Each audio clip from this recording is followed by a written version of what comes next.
com.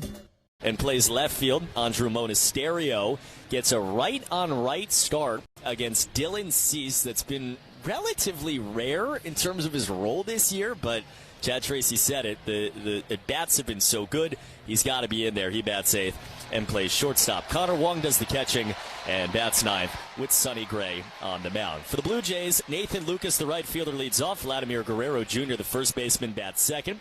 Batting third, Kazuma Okamoto, who homered last night. He is the third baseman, followed by George Springer, the DH. He bats cleanup. Batting fifth, the center fielder, Dalton Varsho. Batting sixth, the second baseman, Ernie Clement. Yohendrick Pinango, the left fielder, hits seventh. Andres Jimenez hits eighth and plays shortstop. And the catcher, Brandon Valenzuela, bats ninth with Dylan Cease on the mound. Again, your starting lineups brought to you by Morgan & Morgan, America's largest injury law firm.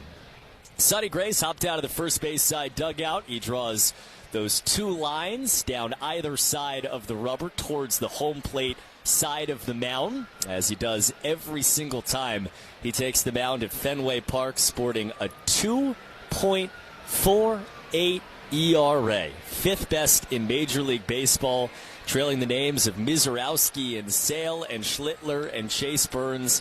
And that is it in terms of ERA leaders in Major League Baseball. Sonny gives you the Mafre feeling, brought to you by Mafre Insurance. Peace of mind, that's the Mafre feeling. Visit MafreInsurance.com.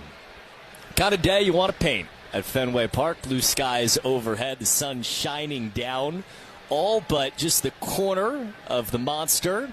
And the area right behind the plate is in sunshine. Sun beaming down on Sonny as he takes his warm-up tosses. And though it's only right around 4:10, this crowd is still filing in. You can feel it. You walk around this neighborhood, Fenway and Back Bay, over the last really 3 or 4 days, and really over the last few weeks, but especially the last few days. You see the shirts, you see the hats. You literally hear people talking on street corners about the Boston Red Sox. This is a city that asks the team to prove it, and that's what this team has been doing day after day, week after week, for now what is a stretch that began on June the 25th, exactly 1 month ago to the day, in which they are 21-3. Sonny Gray to face Nathan Lucas, Vladimir Guerrero Jr., and Kazuma Okamoto. Red Sox in the home white tops and the white bottoms with the navy blue caps and the B on the front, the Hall of Fame logo as they celebrate that in Cooperstown this weekend, affixed to the right-hand side of Sonny Gray's cap. He will face Lucas and the road grays for the Toronto Blue Jays with the royal blue trim. Lucas in the left-hand box, Sonny on the mound, and for the play-by-play, it's Mike Monaco. Cooper, thank you very much. As you said, a perfect day at Fenway as Sonny Gray is into the windup, and his first pitch is on the inside part of the plate for strike one with a fastball to the left hand hitting Nathan Lucas. We get started a little bit behind schedule, 4:11 p.m., just a minute after the fact. 78 degrees. Sonny Gray winds in the 0-1. Swung on and rolled gently back to the mound. Gray pounces on it with his glove. He throws to first in time and sets down Lucas. And there's one away to start. Today's time and temperature is brought to you by Plymouth Rock. Auto and home insurance made for Boston sports fans. PlymouthRock.com/Red Sox. Coop, you had Sonny's last start. Not the same strike throwing that he wanted, and yet still effective, still another quality start. It was a bad start. That was the amazing part. He did not have his best stuff. He could not throw strikes consistently, and yet he goes 6 innings of 1-run ball. 5 strikeouts, 4 walks. Here's Vlad Guerrero Jr. in the first pitch. Is swung on and rolled left side at Caleb Durbin. He collects to his left. He fires to first in time. And on 3 pitches, 2 outs to start for Sonny Gray. And Sonny's just been so reliable this season. It was 91 pitches in that outing. Only 49 of them were strikes. It was the worst strike rate. How many of your pitches were strikes? For Sonny Gray all season. He said afterward that he was rusty, but he just kept thinking, I got to find a way to get the job done. Now Kaz Okamoto in the right-hand box, and the first pitch is in for strike one from Gray. Just getting started at Fenway Park without a cloud in the sky. No score, top of the first. Okamoto, the rookie from Japan, belted his 23rd home run of the season yesterday, the 0-1. He swings and misses. Sonny Gray goes to the sweeper, and he powers ahead 0-2. There is a ton of swing and miss for Okamoto. Base is empty, 2 outs, just getting started. Gray rocks and fires, swinging a foul straight back from Okamoto.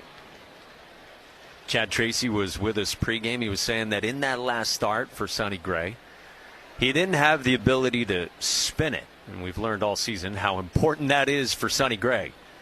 One of his best traits as a stud pitcher. His 0-2. Okamoto takes down on a peel down to first. No swing. And it's a ball and 2 strikes on Okamoto. And yet Sonny Gray still found a way, as he has seemingly done all season long. You mentioned the ERA. Mighty impressive at 2.48 coming in. Now his 19th start. Kicks and deals. Swing and a miss. Strike 3. Sonny Gray blows 93 past Kaz Okamoto. And that is an excellent start this afternoon. What is it about baseball cards that make them so special? Why do you enjoy doing that? Well, the biggest thing is I started collecting when I was a kid. O-Pee-Chee was a Canadian hockey league, and then the Canadian football. But I didn't start in the U.S. until I had signed professionally as a ball player. And when I got my first rookie card, and I've got it here with me. Let's take a peek at that. 1966 with Billy Sorrell.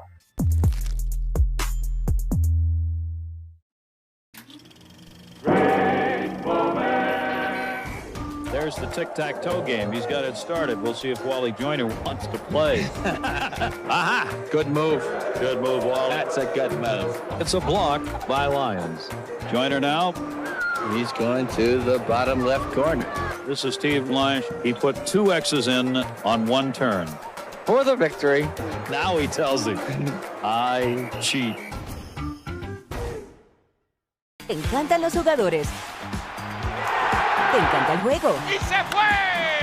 Ahora puedes ser el dueño de grandes momentos del béisbol. MLB Auction te permite participar en la subasta de bates, bolas, jerseys autografiados y más, con artículos de tus equipos de grandes ligas favoritos, leyendas y jugadores agregados toda la temporada. Cada artículo es autenticado por MLB para asegurar que lo que llega directamente a tu hogar es original. ¿Quieres una parte del juego? Visita auctions.mlb.com.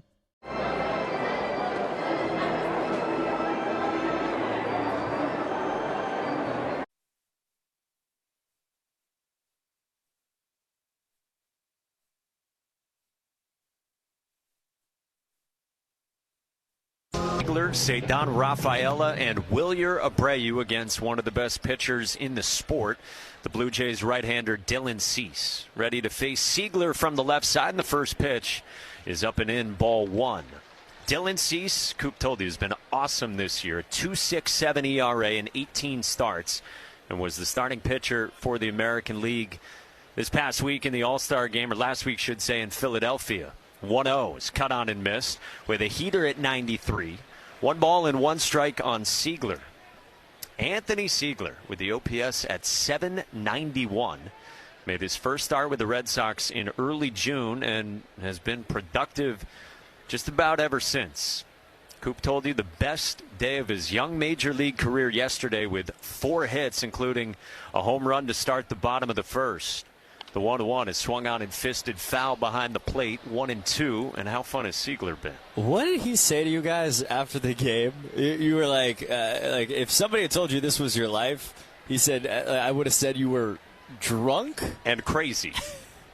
He's been on a joyride that he wouldn't have even guessed. 1-2 is down. 2 balls and 2 strikes from Dylan Cease. I think one of the neat parts about it yesterday for Anthony Siegler, and Will Middlebrooks was talking about this. Siegler had been in a little bit of a rut. He had been 4 for his last 29 and then had 4 hits. 2-2. Siegler takes inside, and it just missed with a slider, and the count's full. Catcher for the Blue Jays, Brandon Valenzuela, thought it was going to be strike 3 called, was ready to fire around the horn, and they did not challenge. So Siegler working this count, the 3-2. He swings and he pops it up third base side near the Toronto dugout. Valenzuela jogs over with Okamoto, and Okamoto reaches over to make the catch. right over the railing of the Blue Jays third base dugout. One away. Fine play. It's a really nice play. Full extension out of the left hand. Entire Blue Jays bench on the top rail kind of collectively leaned back to allow him to make the catch. First pitch, by the way, brought to you by Jeffrey Glassman Injury Lawyers, Boston's go-to injury attorney for over 30 years. If you've been hurt in a car or work accident, you got to get Glassman. 617 and then 77s. First pitch to Cedar Rafaela swung on and fouled straight back. 0-1. Cedar yesterday, a 2-run home run early in the game, and then a great diving catch in right center.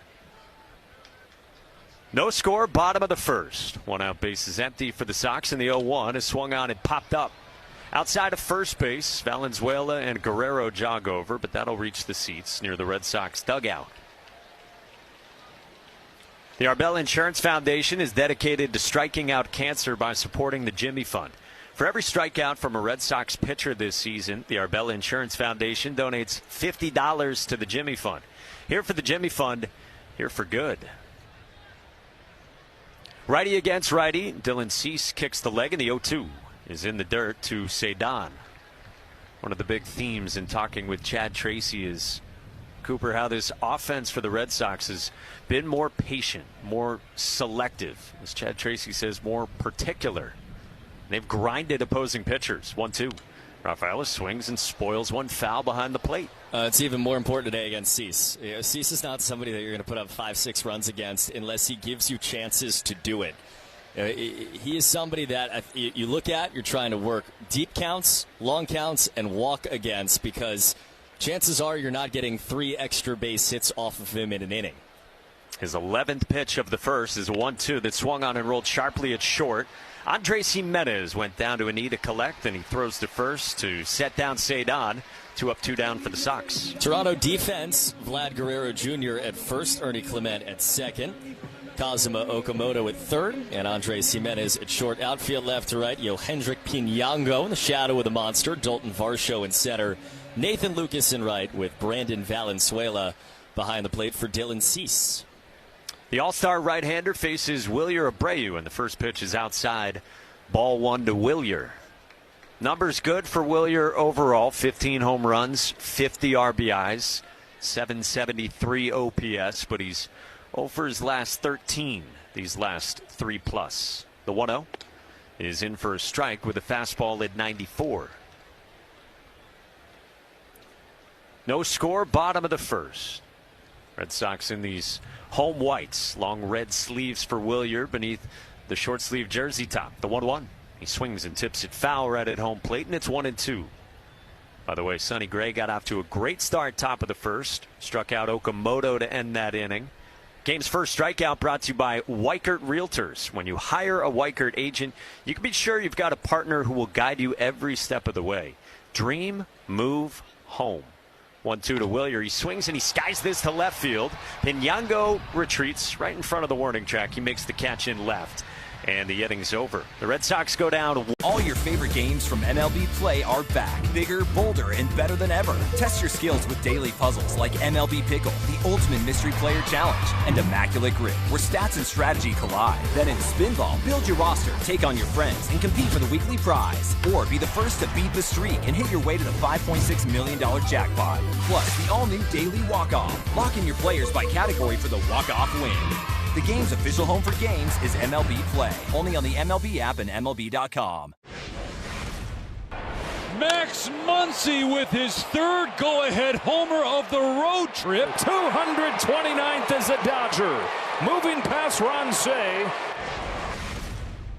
Welcome back, Max Fried. 7 strikeouts in 5 scoreless economical innings. What a huge lift for the Yankees to see him come back and do that. He's done it again! Just about every time you need him to come up big, he does. The 34 home runs makes Jordan the major league leader, one more than Kyle Schwarber. And this incredible magic carpet ride continues. The Red Sox win their 15th in a row to tie the all-time franchise record. That ball's gone! 317! Salvador Perez ties George Brett for the most home victory.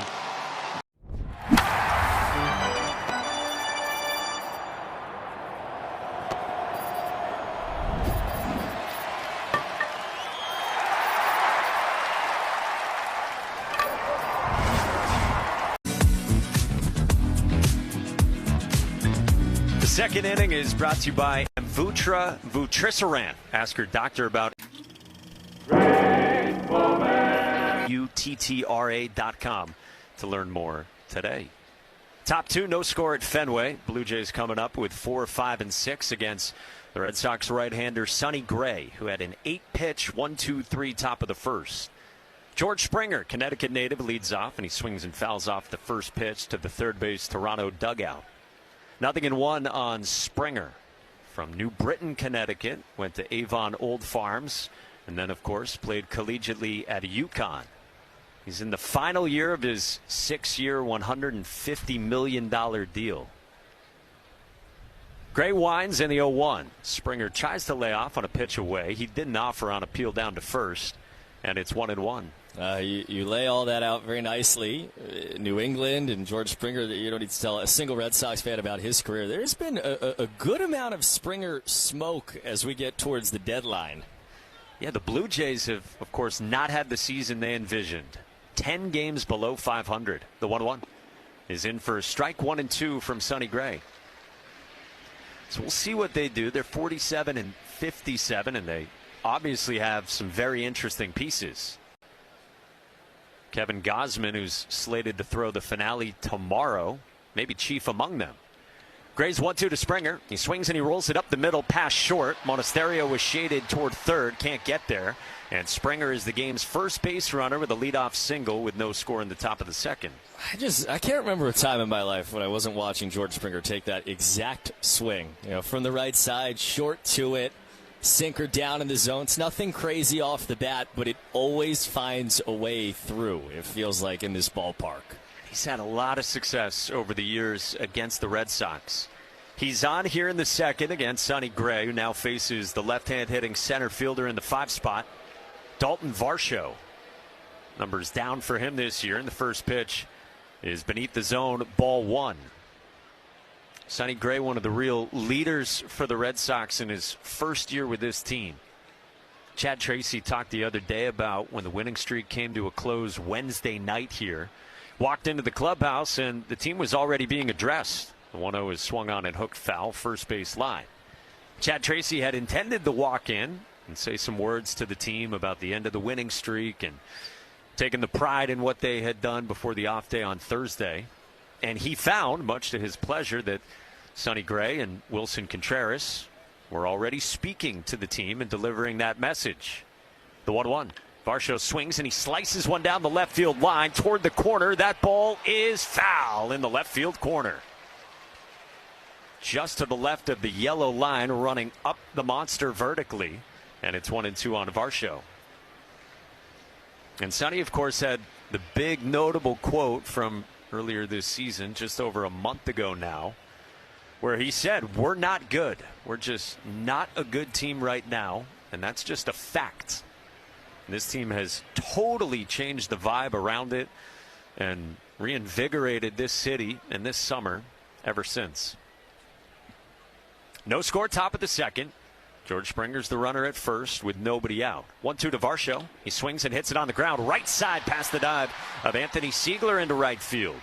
So back-to-back singles for Toronto off Sonny Gray and a couple of base runners with nobody out and no score. Saw this a little bit in that last start you were talking about.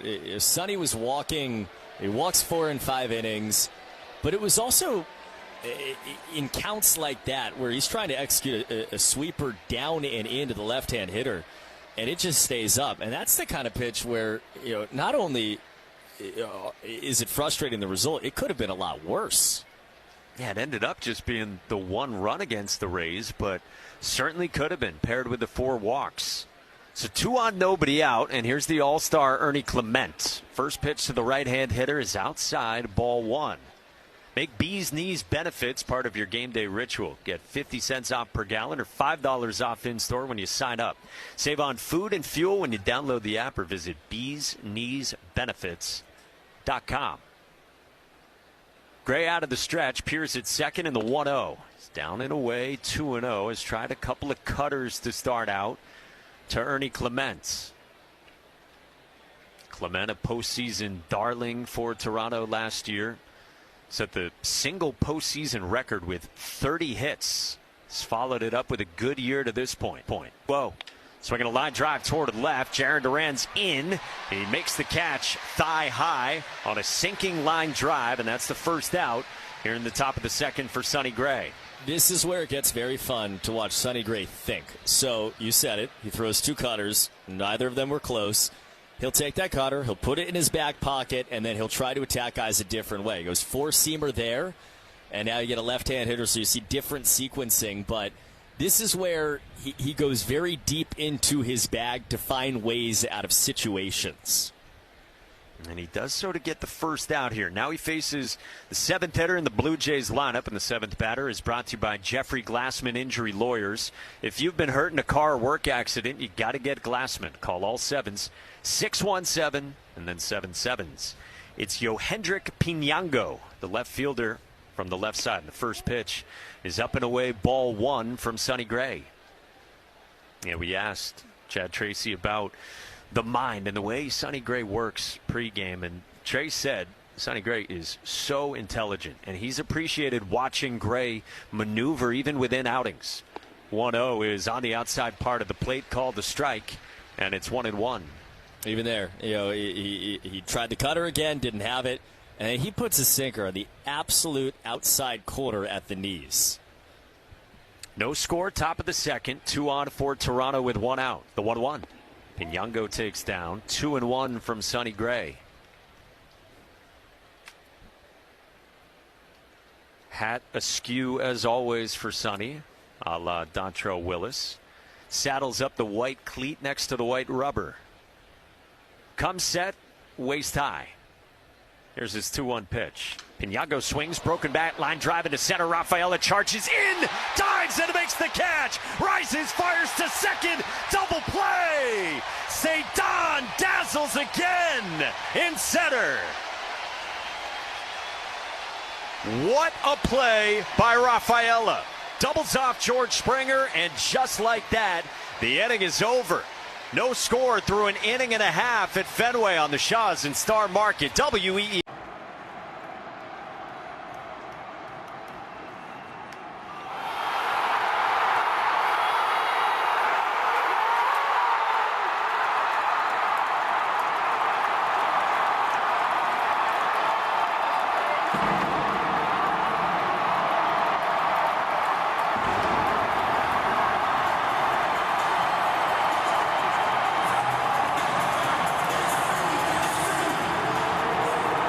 Coming over, diving, and he makes the catch.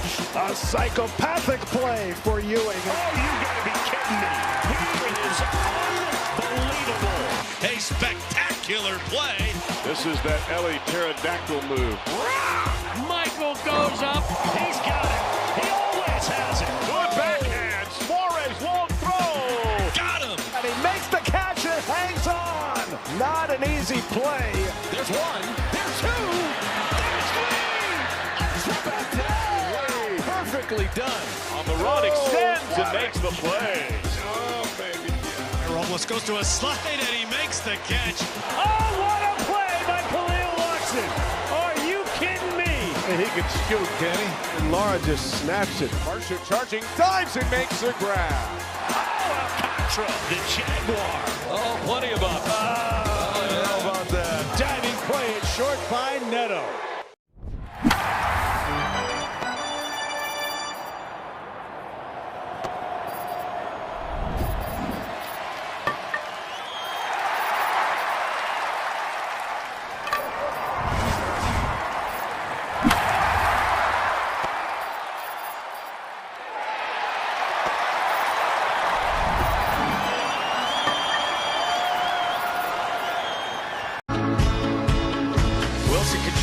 Takes strike one as we start the bottom of the second at Fenway with no score. Red Sox and Blue Jays.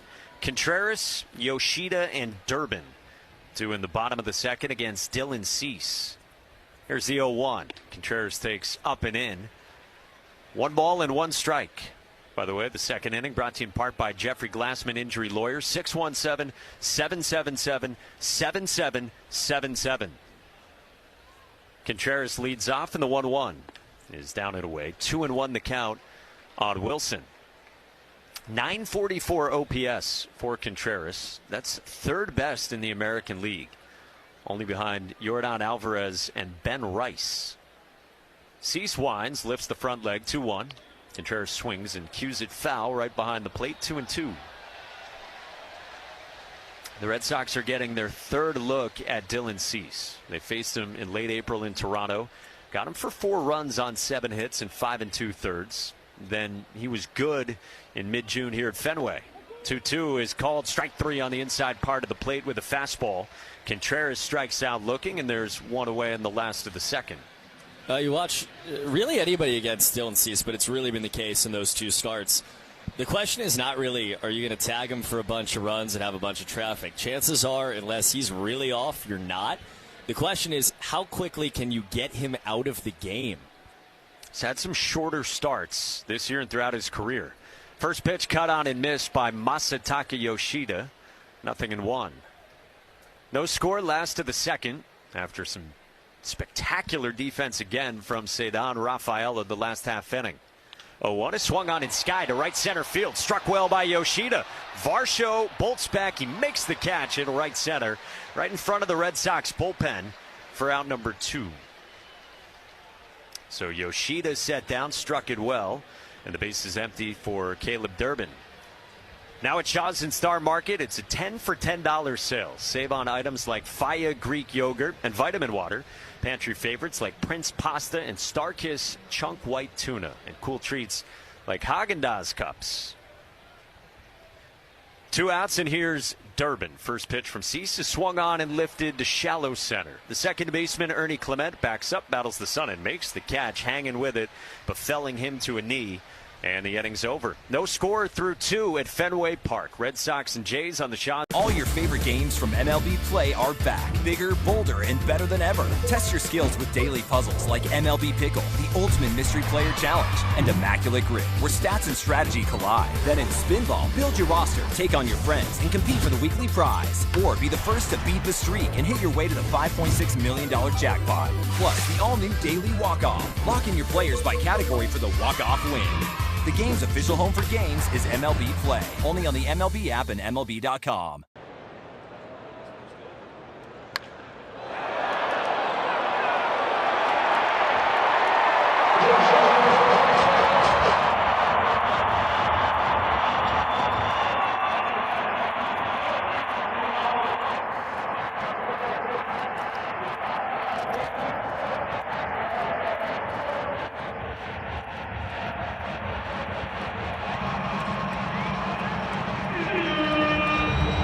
Why is that person holding a Keith Hernandez card in their hand during the game? Are they waiting for you? I never cared for that particular pose right there, to be honest with you.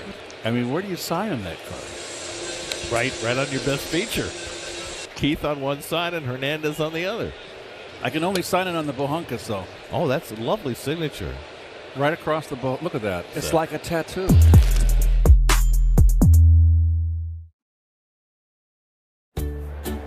And now the second walk of the inning. The throw goes through into center field. Oh, my, you never see that happen. Here's the throw by Ibanez. It is way offline. The throw to second goes into center field. The throw to third goes into the Ranger dugout. Is that a home run? It is in some leagues. Just throwing the bat at it. Look out. My goodness. Grounded back to the mound. Cruz bobbles again. Picks it up and throws it away. Jays line up. Andres Jimenez, left-hand hitting shortstop, will lead it off in a scoreless game. First pitch from the right-hander, and a bunt attempt is chopped foul off of Jimenez. Third inning brought to you by Citgo. Here's a club that you'll want to get into. Club Citgo. Download the Club Citgo app now and instantly save 23 cents per gallon on your first fill-up. Third baseman Durbin plays off the bag. A step beyond the edge of the infield grass for Jimenez. Hits from an open stance left side pitch. He takes high to make it 1-1. bottom of their lineup is not giving them much offensively. To be fair, there really aren't a lot of parts of their lineup that have given Toronto much offensively. Jimenez hitting .224. Pitches, again, tap back foul. It's 1-2. This does feel like a day for Sonny Gray with that massive pitch arsenal. Use 6, 7, 8 different pitches depending on the day, depending on the feel. He can just attack guys.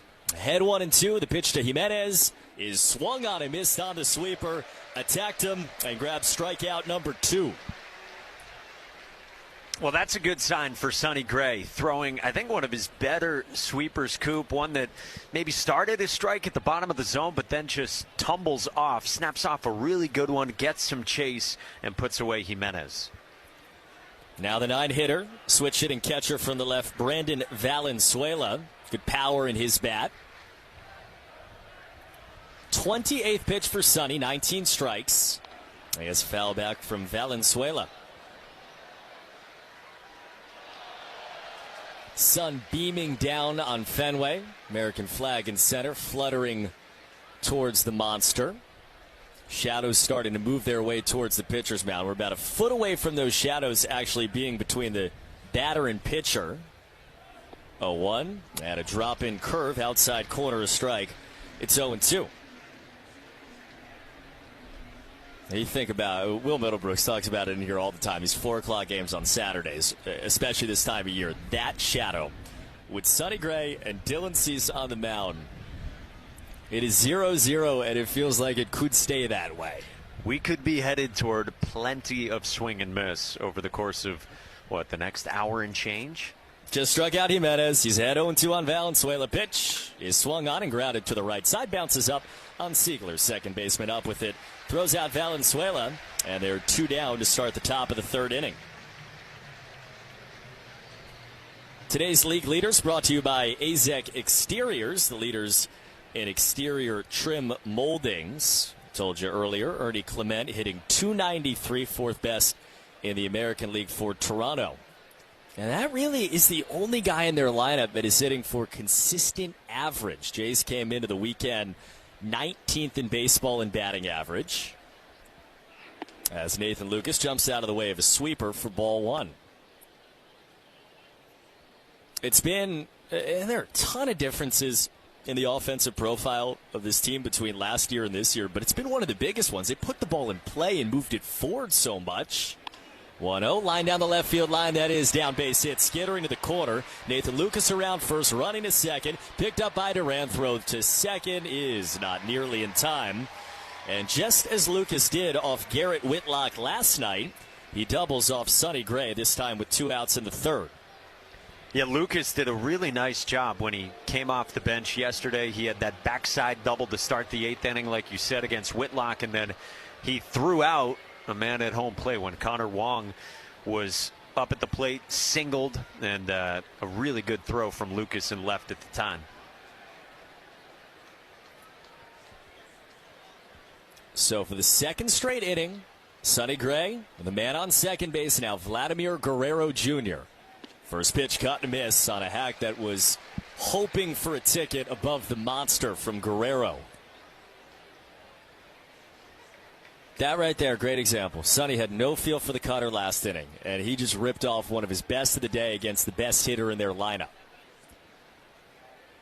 The 0-1, swinging a high fly foul down the right field line on another cutter, and he gets ahead 0-2.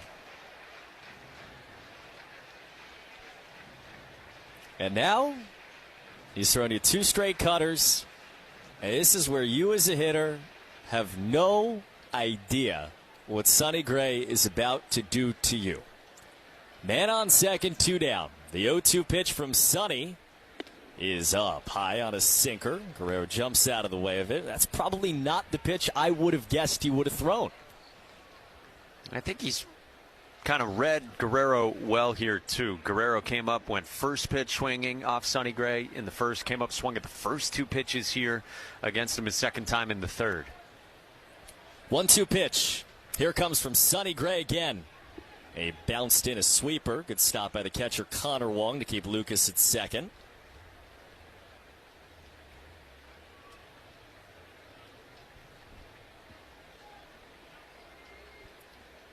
Jays had 2 on with a man out in the second inning. Sonny got the line-out double play to center on the diving catch from Cedon. Man on second here, 2 down. It'll be a 2-2 pitch again to Vlad. The pitch is just outside. The whole crowd started to celebrate. Sonny took a step down the mound towards the dugout, but no challenge from Connor Wong.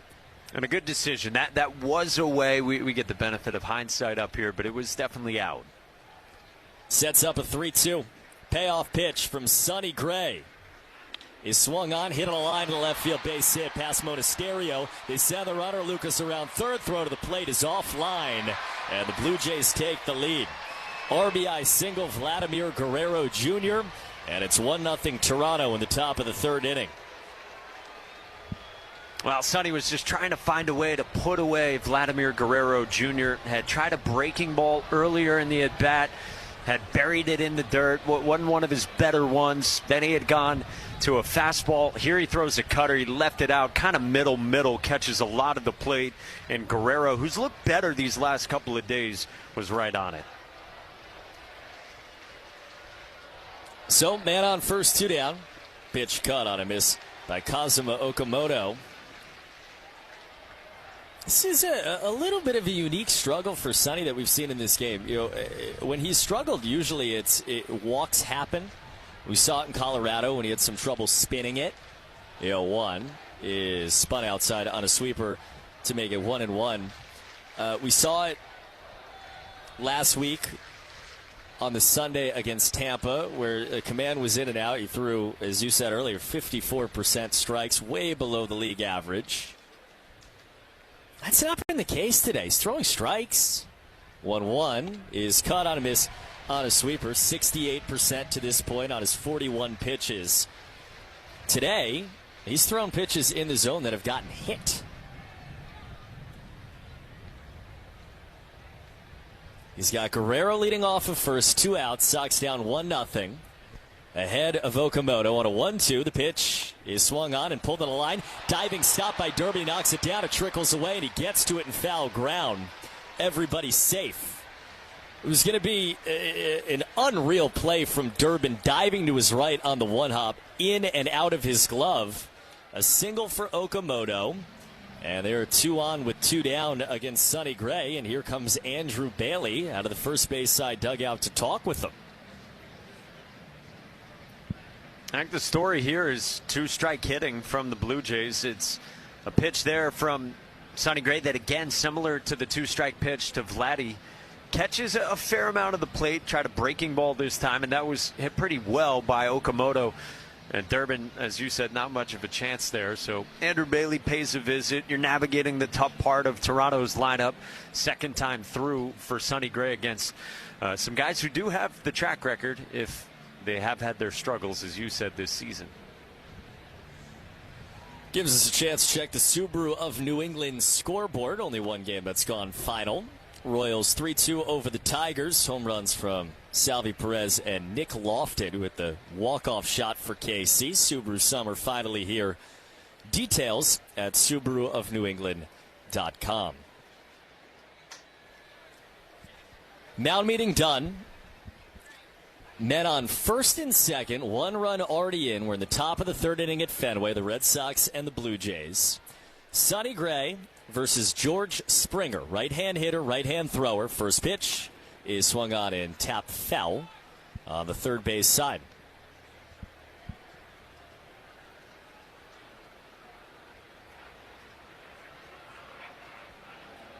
Five hits for Toronto.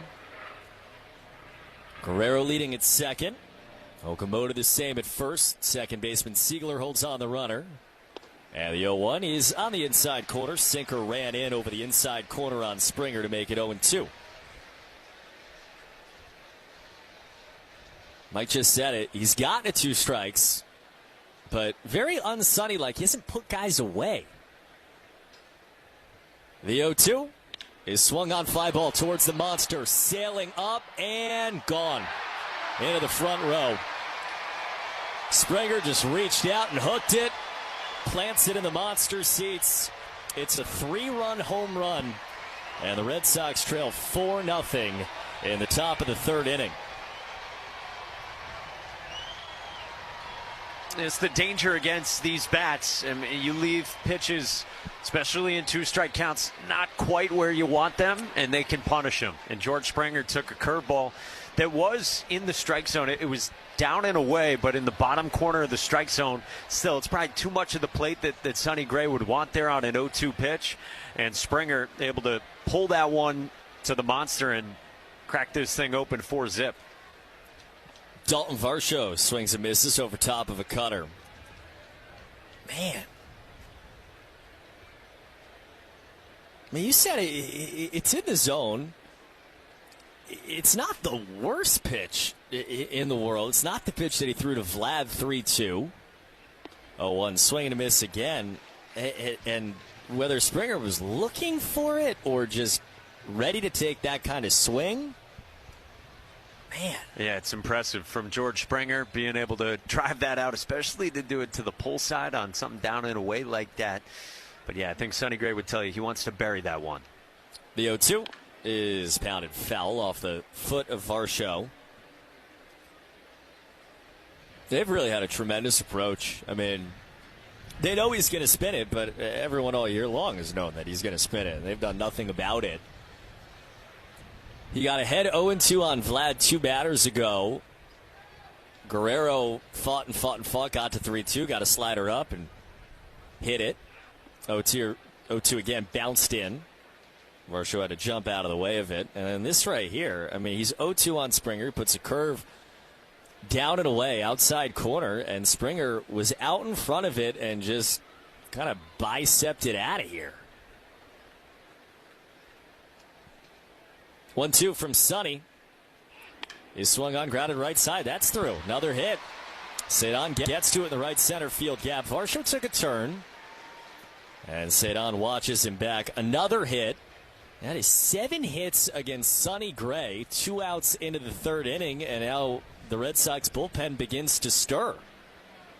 Yeah, how about that? I mean, you think about it. You said Guerrero's at bat. It was 0-2 to 3-2. Okamoto then singles on a 1-2. Springer homers on an 0-2. Varsho was down 0-2 and then singles there on 1-2.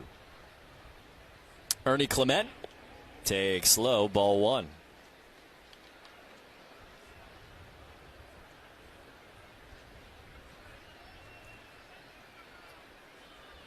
It's the second time all year Sonny Gray has allowed 4 earned runs in a start. First time since April 14th.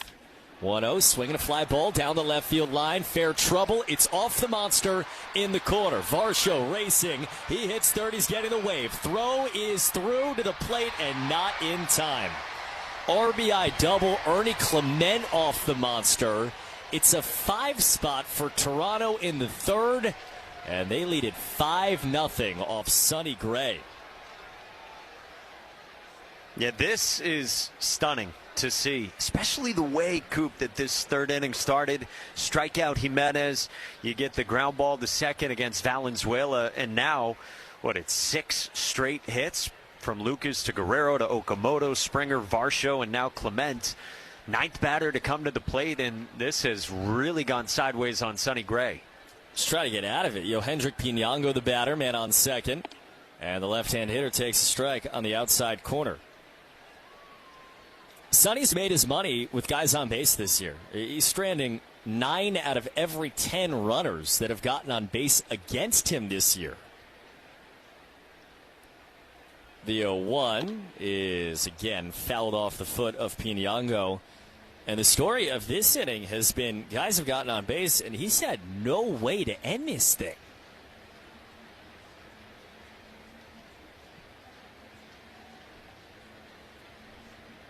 This is the 9th batter of the inning. Clement on second, 2 outs. And here we are again. Sonny Gray at a 2-strike count for the 5th time in 6 batters. He hasn't retired any of those guys. Here's an 0-2. And he gets a ground ball foul, first base side. This is so reminiscent of April Sonny because, early in the year, that was like the big question was why can't he strike guys out? He had been You know, a guy who's striking out 10, 11 per 9 over the last couple of years. He made some slight adjustments that he would not tell anybody what they were, and he started striking guys out. 0-2 check swing that's in the dirt. Did he go? Yes, he did, and that'll work for Sonny to finally put a band. Chris Sale's 10th start of the season was a beauty. He goes 7 innings, giving up just 1 run, and he is in line for his first win against the Marlins.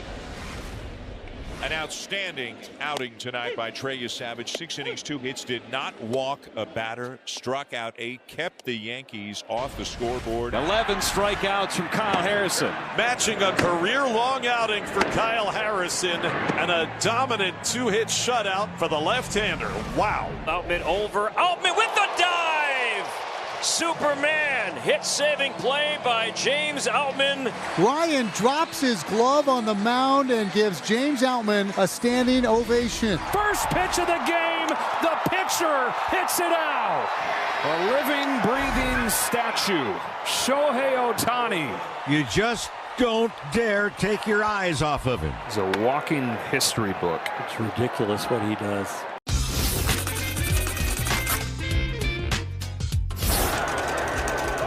Stottlemyre still wants somebody. There's Randy Johnson, the big unit. He towers over everybody. Randy's got to change his cap. Oh, jeez. There you go. That looks better.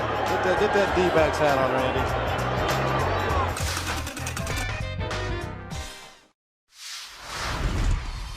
I'm going to go check out Food Truck Row. So, what did you guys get today? Philly cheesesteaks. Both of you got the same thing. Are they that good? Oh, yeah. Got a hot dog and some fries. Just kind of basic ballpark. Chicken bacon sandwich. Uh-huh. Philly cheesesteak. Okay. And some crinkle cut fries. Okay, where are you guys from? We're from Dallas. Dallas. That's what's fun about baseball. It brings different regions together, not just the ball and glove and bat, but what we're eating.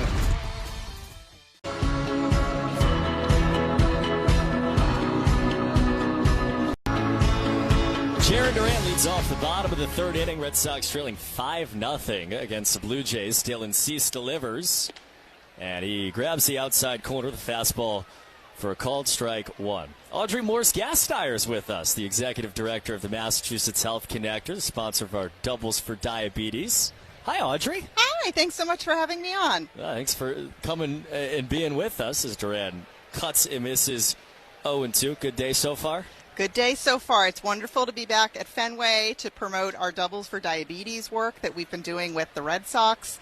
It's been a fantastic experience partnering with you all and getting donations to the American Diabetes Association every time the Red Sox hit a double. And I understand we're at over $9,000 right now, so that's fantastic. I think 180 doubles, so we've picked a really good year for it, especially. We have.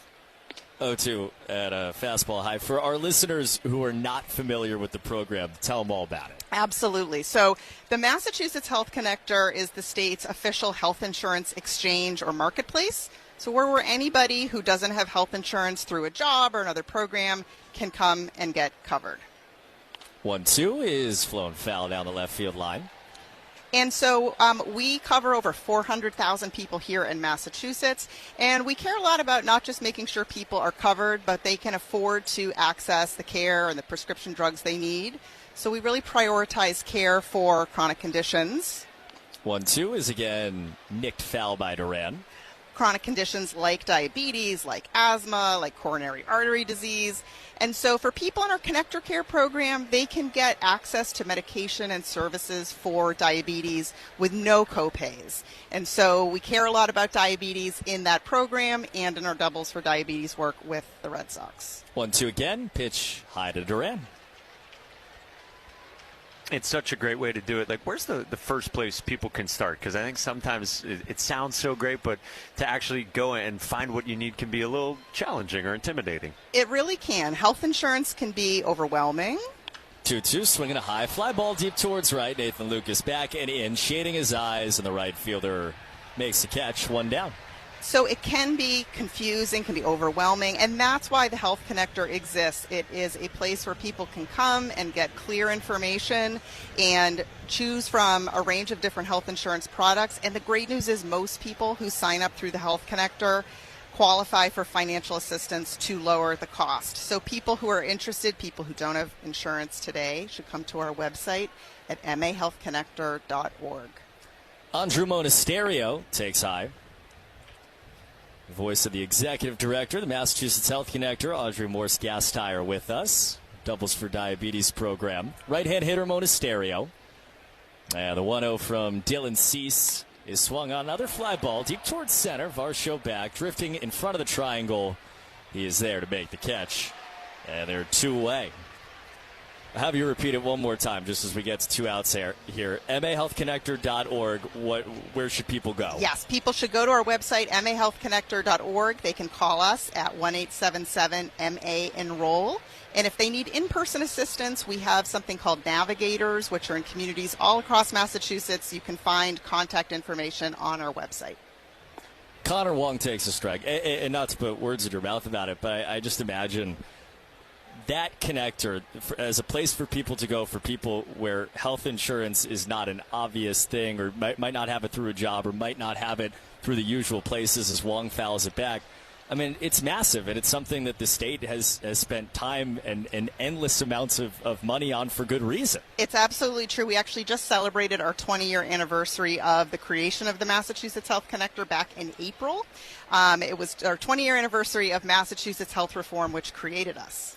0-2 is just outside. And it's cool that this is a state, and it's obviously been blown up on a national level because of what this state did. It's an amazing thing what this state has done. It really is. We're so proud of the work we've done. We have the highest rate of health insurance in the entire nation, and a lot of that is because of the work. 1-2, popped up high and foul again, right side. That really is incredible. The highest rate across the entire nation of health insurance. It's true. We have been a model, and there's always more work to do on affordability and access, but the Commonwealth of Massachusetts has had its residents' backs. 1-2 again, chop foul, third base side.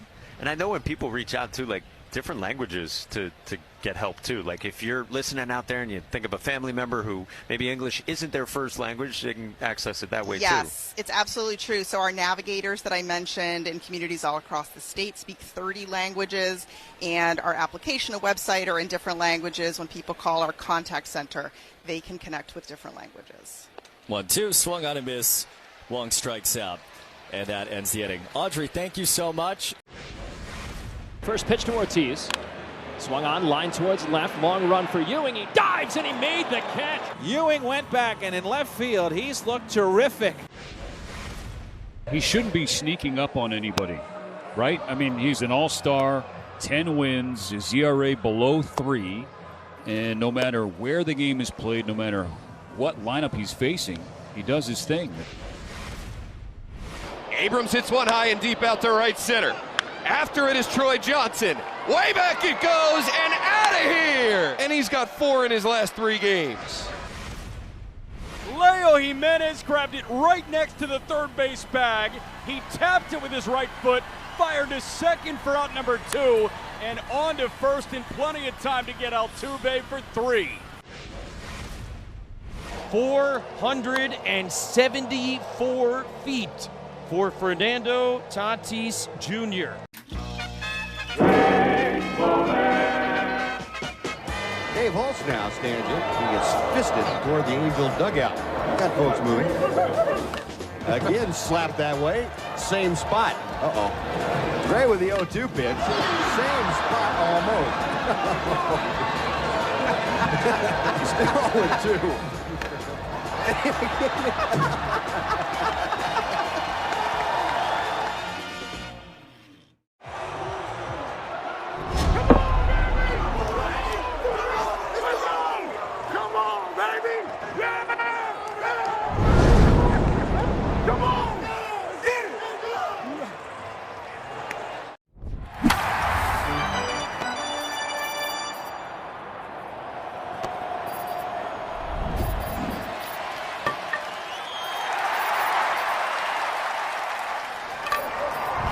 Top of the fourth inning at Fenway. Red Sox trail the Toronto Blue Jays 5-0. Sonny Gray gave up all 5 of those runs in the third. He's back out here for the fourth, facing Andres Jimenez. And he misses inside for ball 1. Alongside Mike Monaco, Cooper Boardman. Strange day. We've just not had weeks like this, or had games like this for weeks. The 1-0 is swung on and line to center. That's another hit off the bat of Andres Jimenez. And they have the leadoff man on again for the 9th Blue Jay hit of the afternoon. It's not a poor pitch necessarily right there. It kind of comes inside with a cutter. I think it's one that Sonny Gray would like there in a 1-0 count. So I think there's been a mix. I think there have been 2 strike counts where he hasn't executed. A pitch has been left in a spot and there's been hard contact. And then I think there's been some that have just been kind of quality pieces of hitting. Brandon Valenzuela, catcher, man on first. This is their 9-hitter. And he takes up and away. Fourth inning brought to you by Cars for Kids. Easiest way to get rid of your old car. Donate today, and your car can be picked up tomorrow. Donate now. CarsForKids.com. It's cars with a K. 60th pitch from Sonny is 1-0. Runner goes. Pitch is swung on and fouled back.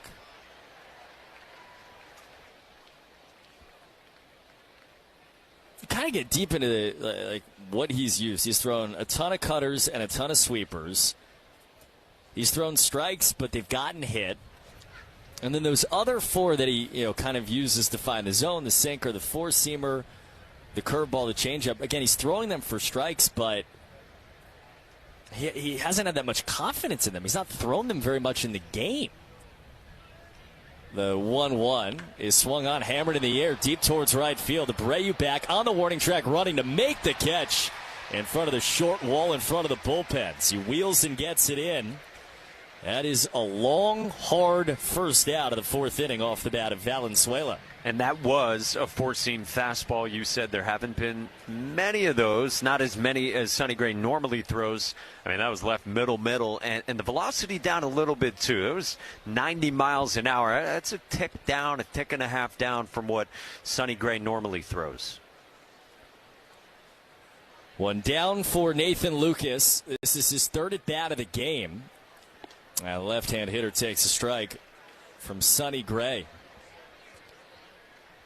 5 runs, 9 hits, no errors for Toronto. 0-0-0 for the Red Sox. Brought to you by the Mass State Lottery in Keno. It's a vibe and a home run. The 0-1 is caught on a miss. Big-time curve. Got Lucas out in front of it.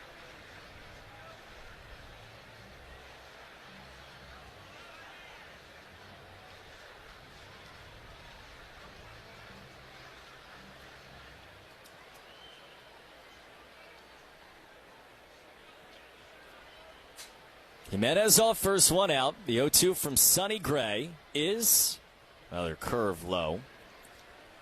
I mean, you look at the anatomy of why Sonny's been amazing this year. Top 5 in Major League Baseball in leaving guys on base. Again, 9 out of every 10 runners that he puts on, he strands. The ground balls, right around 50%, one of the top 5 marks in baseball. Runner goes, chopper, first base side. Contreras comes on. Fields on the backhand. His only play is to walk to first, and he does. Jimenez down to second. They're 2-way in the fourth inning. Gotten a lot of pull side ground balls. But you look at the day-to-day, A, guys who have got on base largely have scored, and B, there have been a lot of balls in the air against Sonny. That's Vladimir Guerrero Jr. Line drive single back in the third inning. Pitch. He swings and grounds it left side. Hard and through. Base hit again. Duran fields. Send the runner. His throw to the plate is one hop and end time. Cuts down Jimenez trying to score from second and keeps this a 5-0 game. Look at the Toronto dugout. They're checking with their video room. John Schneider says play on, and that will count from Jarren Duran. So, keeps it a 5-0 game. Sox coming to bat in the bottom of the fourth on the Shaws and Star Market WEEI Red Sox Radio Network. Talk to me. This is called a Crawford dog. Hamburger bun. Yes. 2 split top Angus beef hot dogs griddled on the skillet, on the plancha. Amazing. And then we do a bacon onion jam with Crawford Bock beer. Pick it up like a burger. Pick it up like a burger and you just go in, man. Let's go to town. Dude. Oh, best hot dog I've ever had. Best hot dog I've ever had. I love this, man. This is how I grew up eating hot dogs.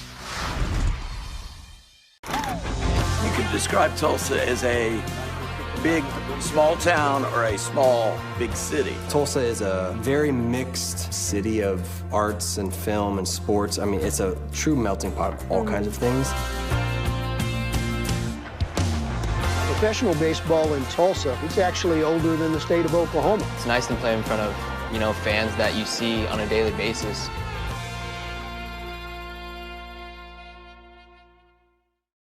It's just as hard to hit homers in this ballpark.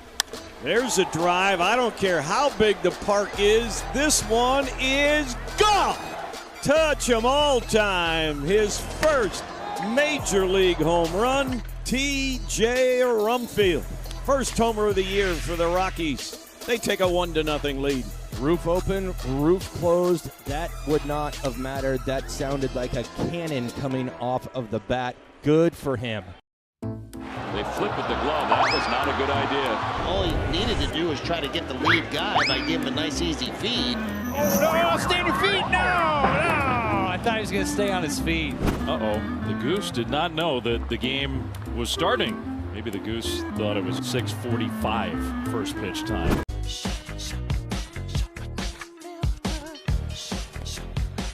Anthony Ziegler swings it. It's a fly ball to left field. Yohendrick Piñango running towards the corner. He's in the shade. He makes the catch for the first out of the fourth inning. Sox trailing the Blue Jays 5-0 in the bottom of the fourth. Folks, first responders are 9% more likely to develop cancer, but early detection saves lives. Visit Direct Connect program at Dana-Farber for more information. Sponsored by First Responders Credit Union. Cedon now. He takes fastball from the right-hander Dylan Cease for a called strike one. It's been really odd with Dylan Cease so far. He's been effective in this game. It's 10 up, 10 down. His fastball velocity is down more than 3 miles per hour on average from what he normally throws, and yet he's still been effective. The 0-1 is off speed, knuckle curve inside. Yeah, you watch him, he's usually popping 97s and 98s. It's been a lot of 94. We saw 93 in that first inning. 1-1 cut and miss on a slider. That's still working at 87. 1-2. Yeah, so much good stuff from Dylan Cease. He's always had that great slider. He had a good curveball when he was a prospect coming up, and he's added a changeup that's actually been really good for him this season. Ahead of Cedon, 1-2. Pitch to Rafaela is swung on and tapped back towards Cease off the mound to his right. Plants and throws to first in time. Cedon was flying down the line, but they're two-way in the fourth inning. Quick Subaru of New England scoreboard check. Subaru summer finally here. Details at SubaruofNewEngland.com. Yankees will play tonight at 6:05. Ryan Weathers takes the ball against Philadelphia. They got an opener. Tim Meza on the mound for the Phillies. Giants 6-0 lead against the Angels in San Francisco. They're in the bottom of the fourth inning. As Wilyer Abreu digs in. Nobody on, 2 down. He takes a curve low for ball one. Cam Schlittler coming off 7 1/3, 12 strikeouts yesterday. Yeah, no one on Twitter had anything to say about that.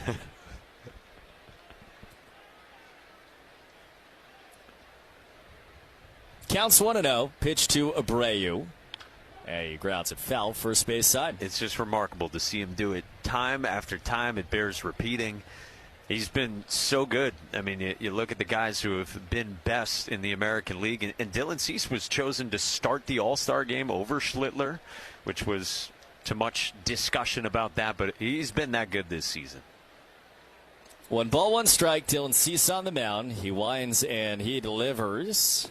Swing and a miss again on a slider.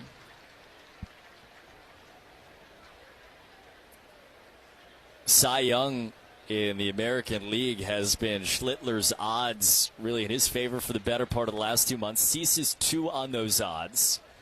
And then there's kind of just everybody else right now. Infield shifts right side, left-hand hitter. 2 outs and a 1-2 to Willier. And he swings and misses, chased up and away to end a perfect 4th inning for Dylan Cease. Sox trail 5. The first thing people realize is the history of Montgomery, and that history is real. So while that history is in the past, it also helps us move forward in a positive way.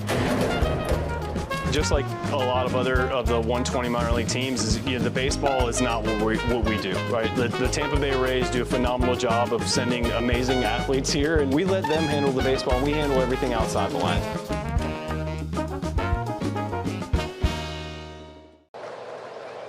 Jackson Merrill leading it off, 3 for 10 in the series. Fly ball, center field, struck well. Harris looking up, it is back, it is gone. Jackson Merrill into the water. Padres tie it up 1-1. Merrill connects on his 14th home run of the year. That ball's crushed. Let's go back to the pitch. Four-seamer, got extended, straight away. Slug has been there. We talked about it off the top. All of a sudden, the power stars are powering up. That was nice. I'm going to throw out a restaurant kitchen term to you, and then hit me with the baseball one. I'll start first. Okay. Mise en place. Oh, mise en place. That is, as the chef, you put all your different ingredients out, kind of before you start cooking, right? You got it, man. Yeah. That's the most important a tough one. I hear this one a lot because of my name, can of corn. Easy fly ball.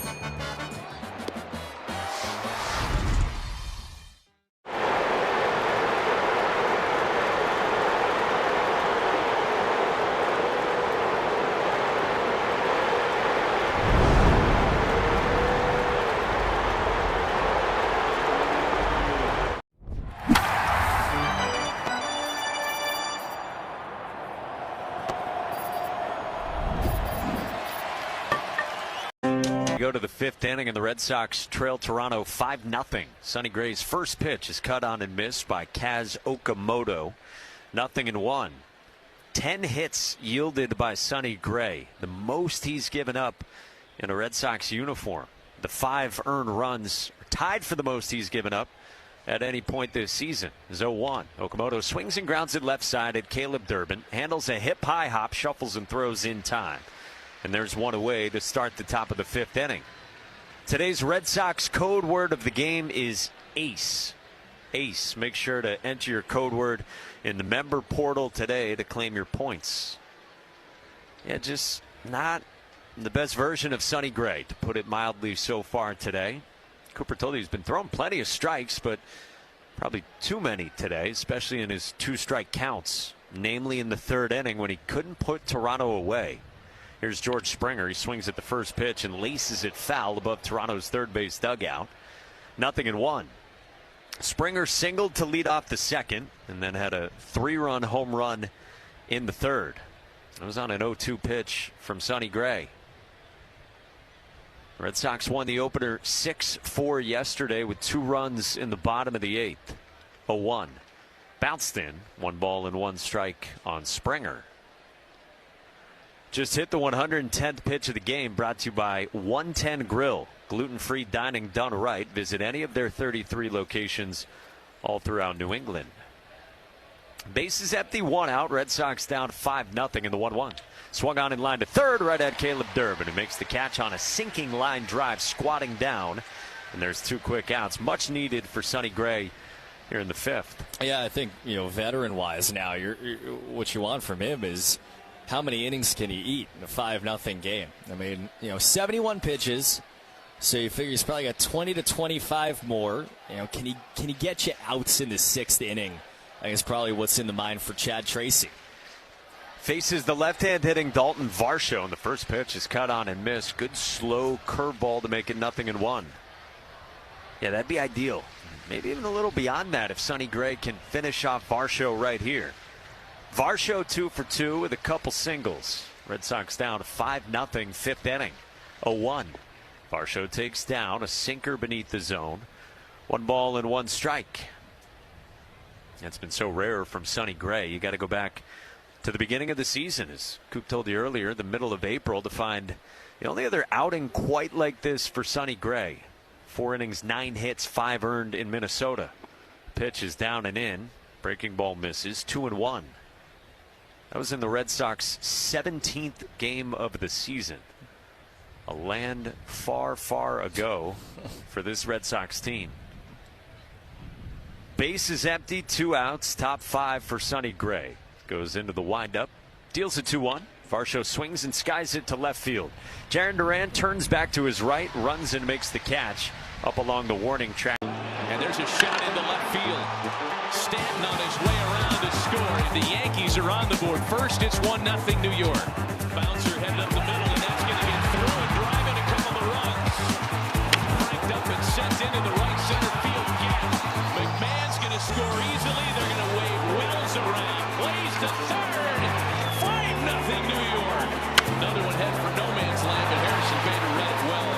Former Gold Glover comes up to make a very nice catch for the guy they call Big G, who has driven in a run with the 3rd straight hit to open the 5th inning. Chopper for Jazz, hot shot, and he makes the catch. That got on there on a line, and he's telling Jose Calmeyer, "Did you see that?" I could watch Jazz Chisholm play. I mean, he plays with such joy. Only David Cohn, Ron Guidry, and Mel Stottlemyre had opening day starts of 6+ innings with 2 or fewer hits and no runs allowed. First pitch to Ortiz. Swung on, line towards left, long run for Ewing. He dives and he made the catch. Ewing went back, and in left field, he's looked terrific. He shouldn't be sneaking up on anybody, right? I mean, he's an all-star, 10 wins, his ERA below 3, and no matter where the game is played, no matter what lineup he's facing, he does his thing. Abrams hits one high and deep out to right center. After it is Troy Johnson. Way back it goes and out of here. And he's got 4 in his last 3 games. Leo Jimenez grabbed it right next to the third base bag. He tapped it with his right foot, fired to second for out number 2, and on to first in plenty of time to get Altuve for 3. 474.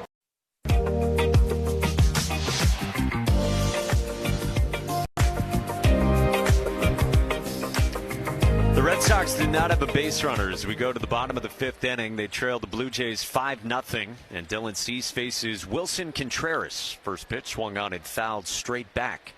Our check of the score brought to you by Veg ER for Pets, the official emergency vet group of the Red Sox radio network. So let me verbalize that into the ether loudly again. Dylan Cease has a perfect game through 4. 47 pitches through 4 innings. Maybe the reverse jinx will work. Here's the 0-1. Contreras cuts and misses. 0-2. Maybe just say it like a little louder. Okay. He's got a what? Perfect game, nice. Everybody. Sorry if you needed to turn down the knob in the car. Red Sox trying to get something going against Cease. He's been sensational this season. His first with Toronto. 0-2. Bounced in. 1-2 on Contreras, who struck out looking his first time.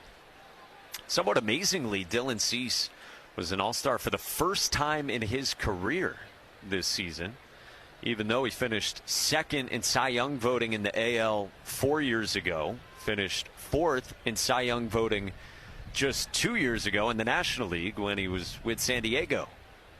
1-2. Contreras swings and misses and strikes out, fooled by a slider down and away. It's 4 strikeouts now for Dylan Cease, and there's 1 gone in the bottom of the 5th. Dylan Cease usually scary because of his stuff. It's a scarier version of him when he's been given a 5-0 lead, because now he can just throw his stuff in the zone or around the zone with kind of reckless abandon and not worry about results. Now faces Masataka Yoshida, goes first pitch swinging on 1 hop to third. Okamoto gloves on the backhand and throws out Masa. 2 quick outs for this Red Sox offense in the bottom of the 5th. We're also, I mean, it's worth mentioning, we're 2 starts removed from Cease taking a no-hitter into the 9th inning against the Giants in San Francisco. That was broken up on a single to lead off the 9th. And John Schneider, as he showed in that outing, will ride Dylan Cease and give him the chance for history. Here's Caleb Durbin. First pitch is down, ball 1. Blue Jays 5, Red Sox nothing, bottom of the 5th. Durbin popped behind second his first time to end the 2nd inning. 14 up, 14 down for Dylan Cease. Tall right-hander with the long dark hair, kicks and fires. And that's down 2-0 on Caleb Durbin. Yeah, John Schneider sent back out Dylan Cease for the 9th inning against the Giants when Cease was already at 115 pitches. And Helio Ramos singled to begin that 9th inning and thwart the no-hit bid. 2-0. Durbin takes high, ball 3 on Caleb Durbin. Second time today Cease has been in a 3-ball count. He's just been really efficient. 3-0. Durbin takes high, ball 4, and the Red Sox have a base runner. Caleb Durbin is on with a 2-out walk here in the bottom of the 5th inning. So Durbin gets aboard. It's a walk, first base runner. And that walk brought to you by North Shore Adult Diapers. For even the heaviest control problems, visit northshore.com. So let's see if the Red Sox can start anything with 2 outs here. Down 5-0 in the 5th, and Jarren Duran takes outside, ball 1. Now, this can be part of the story with Dylan Cease. He's up there as far as walks go in the American League, top 10. The command, the pinpoint control, it can come and go for him. It's been that way throughout his career. Here's his 1-0. Duran swings and fouls it straight back on a heater at 96. The strikeout stuff can be just gaudy for Dylan Cease. He's had 6 games this year where he's had double-digit strikeouts. Twice this season he's punched out a dozen. Top of the line strikeout stuff. Top of the line swing and miss. He's really limited hard contact this year. Part of his great season so far. Man at first, 2 outs for the Sox. The 1-1 to Duran. Runner goes. The pitch swung on and fouled straight back with Durbin on the move. 1-2 on Jarren. And Cease actually coming into this outing scuffled a little bit his last time out. Gave up 5 runs, 3 earned against the Rays on Monday. Those 5 runs, that matched a season high for Dylan Cease, who did get through 6 innings nonetheless. Red Sox down 5 in the 5th. Runner goes. Cease's pitch is a check swing on a ball in the dirt, and Duran went around and strikes out on a peel down to third at Adrian. He's aboard ahead of Corbin Carroll. Corbin last year, the first 30-30 season in D-backs history. Corbin Carroll lines it to right. And it's off the wall. Marte coming around. Corbin Carroll. He's going the distance. He's going for speed. 94 down and in, right in his wheelhouse. Thought that ball had a chance to get out of here off the bat, but it hits at the base of the fence out there. And then one of our favorite things to watch, Corbin Carroll legging out a triple. High in the air to right. Carpenter back to the track. He's back to the wall. And it's gone. Halfway home to the cycle for Corbin Carroll. It's his first of the year, and it's 5-0 Diamondbacks to the bottom of the 2nd. Breaking ball down and in slider, battling, trying to locate that pitch. And that's not where you want to throw it to a lefty, especially when that lefty's named Corbin Carroll. 2 big blasts. And here's Will Smith, a chance to hand out a present on his birthday. Smith drills one, left center field. It is gone! Number 16, time and again in clutch time. Pitching change for the Diamondbacks after some birthday and bobblehead night magic from Will Smith. From down 1 to up 1.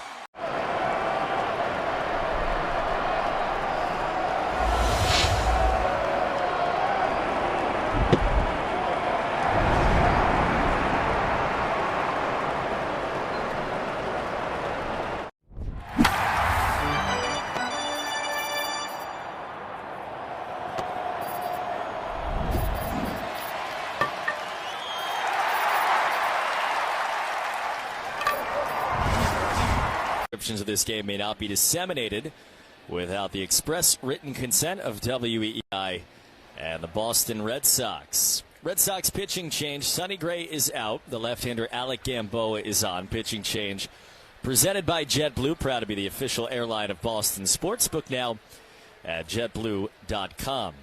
Left-hander on. Right-hand hitter Ernie Clement takes a called strike, 95-mile-an-hour four-seam fastball. And, Mike, I think we thought they would maybe push Sonny further, but Chad Tracy has a length guy out there, and they go to Gamboa. I think probably the right move. 75 pitches, 5 innings for Sonny Gray, the way he looked. 0-1, chopper, third base side, fair ball, backhand stop. Durbin shuts it down, throws to first, not in time. Clement flying down the line, just beats it out. Chad Tracy's on the second step, saying hold play, and now he says move on. That is officially an infield single for Ernie Clement. Ernie Clement is just a hit collector. Does a great job of just kind of piling up hits, finding a way to get aboard, really booking it down the line, like you said. I'm not going to sit here and pretend I can manage the Toronto Blue Jays better than John Schneider, who did a wonderful job last year, but it is fascinating that he's their 6th hitter at 293 for a team that just doesn't have a lot of offense. Leads at first. Yohendrick Pinyango's spot is due up, and Miles Straw is in there, and he fouls it back. So Pinyango, the lefty, they don't let him take many left-on-left at-bats. And so pinch hitter Straw batting from the right side against the lefty Gamboa. And you get it, Gamboa's ERA 2.00. A lot of that money made against lefties as the 0-1 high, 1-1.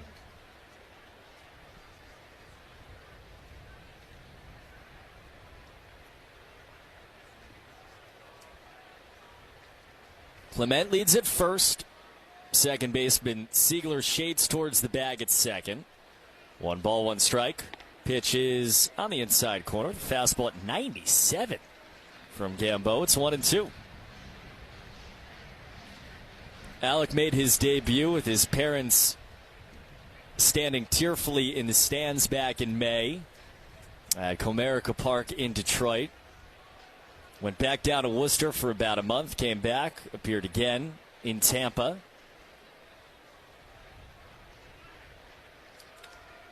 The 1-2 is swung on, flown high down the right field line, and again, hooking foul. He had to wait nearly 2 full months, Alec Gamboa, after his Red Sox debut to finally pitch in the white home uniform here at Fenway Park.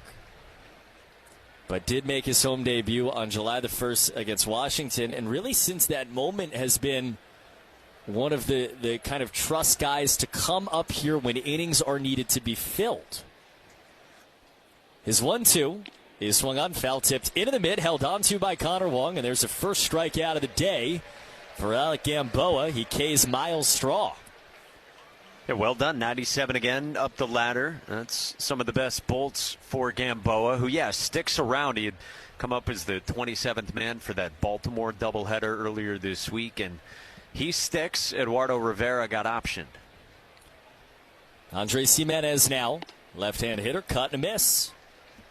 And this is where you're in the circle of death against Alec Gamboa, left on left. Fastballs up, sliders away. He pitches from the extreme first base side of the rubber. He hunches all the way down, his bill of his cap aimed at the ground, then comes up. 0-1, foul tipped in and out of the mid, and it's 0-2. He's worked short stints, scoreless innings against the Angels on the road, home in that doubleheader you were just talking about against the Orioles. But he's also, for example, against Tampa, he went 3 scoreless at Fenway against one of the best offenses in baseball. They'll want length from him today. Ahead 0-2. Pitch is knocked back, foul on the ground.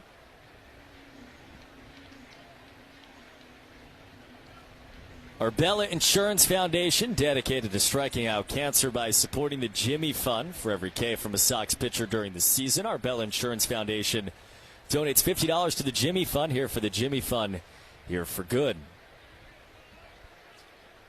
The 0-2 is again fouled back on a sinker.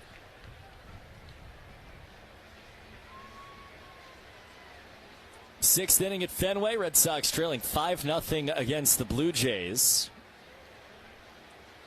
Artie Clement leads at first, 1 out. Alec Gamboa on in relief of Sonny Gray. And his 0-2 to Jimenez again. Fifth pitch is swung on, grounded slowly first base side, and it hooks foul again.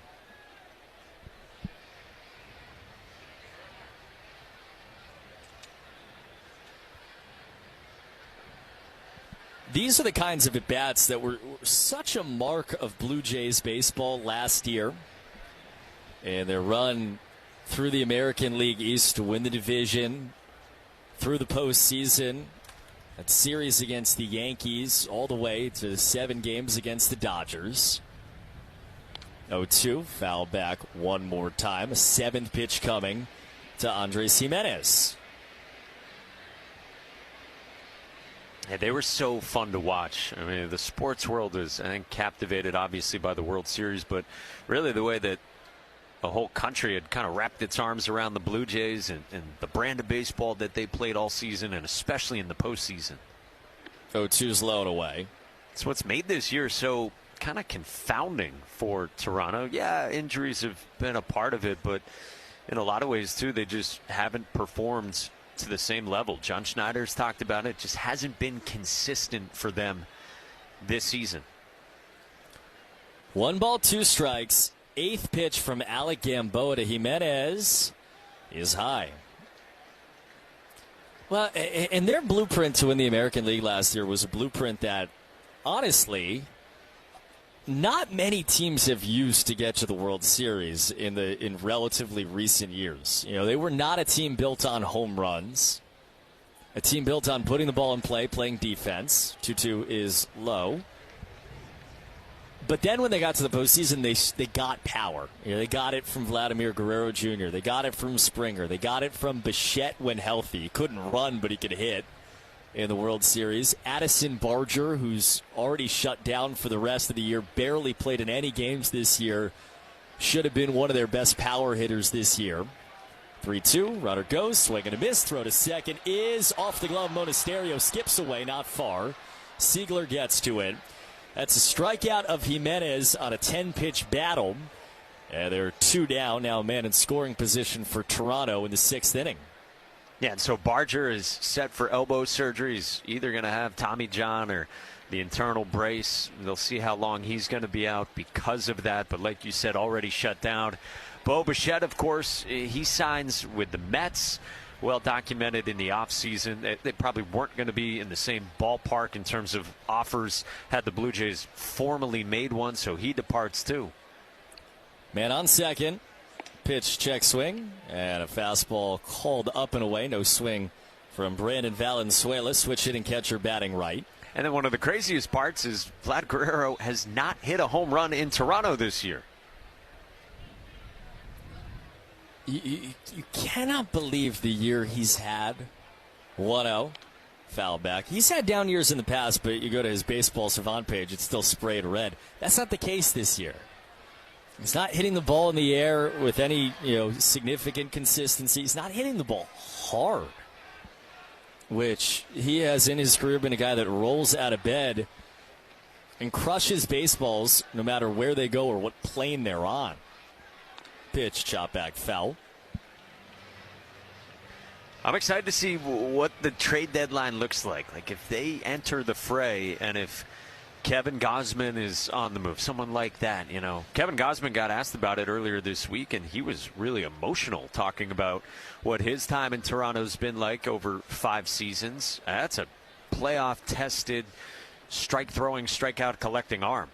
1-2's low. So he'd be a real interesting piece. And I think the American League is so hard to suss out what the trade picture looks like right now. Chad Tracy said that to us yesterday, that because you still have, 9 games, including today, to go until the deadline, it's hard to figure with how clumped up the AL is. 2-2.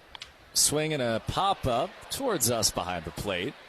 Connor Wong tosses away the mask. He's under it, and he makes the catch to end a scoreless inning for Alec Gamboa. To be on a card is really humbling, but also to be able to create cards. Never in my wildest dreams would I have imagined that this opportunity would come to me. But I always say, if you stay ready, you don't have to get ready. I was ready for this moment to be able to create these cards to the best of my abilities and do this project justice. And so I'm super proud to be creating cards. You know, if you asked me when I was playing in 2017 or 18 if that was going to be a thing, couldn't have imagined.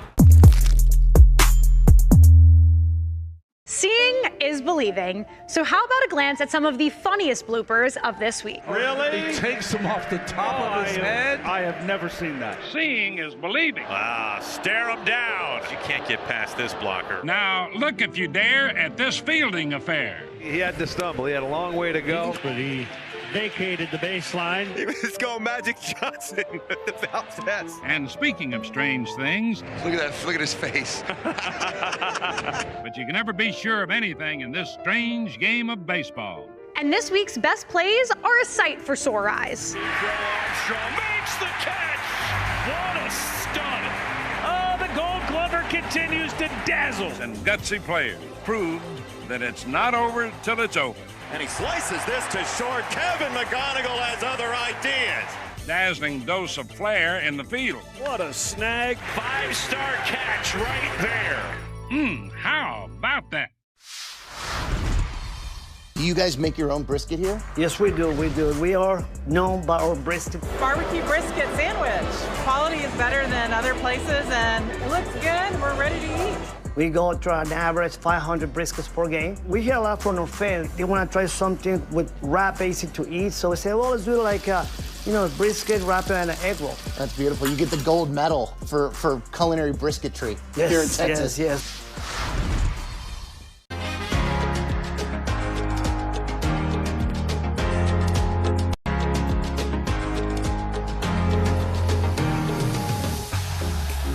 Folks, first responders are 9% more likely to develop cancer, but early detection saves lives. Visit Direct Connect program at Dana-Farber for more information. Sponsored by First Responders Credit Union. Bottom 6, Andrew Monasterio takes a called strike 1 from the right-hander Dylan Cease. The Red Sox trail the Blue Jays by a score of 5-0, and they do not have a hit yet against Cease. Right-hander, slow wind.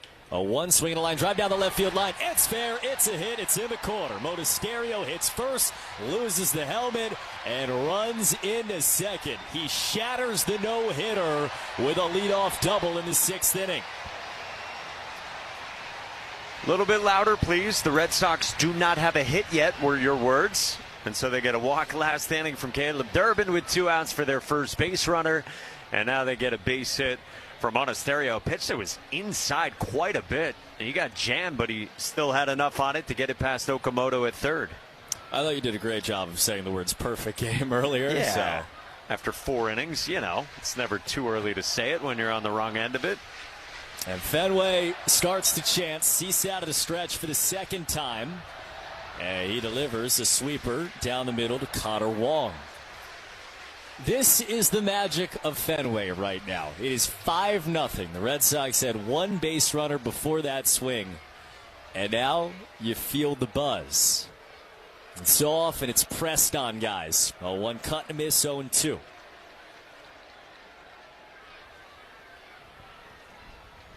Seven-game hit streak for Monasterio. His 10th hit in the last 7. He leads at second, held on by Clement. Sox want their first run. And Cease steps off. And Fenway greets that with some boos.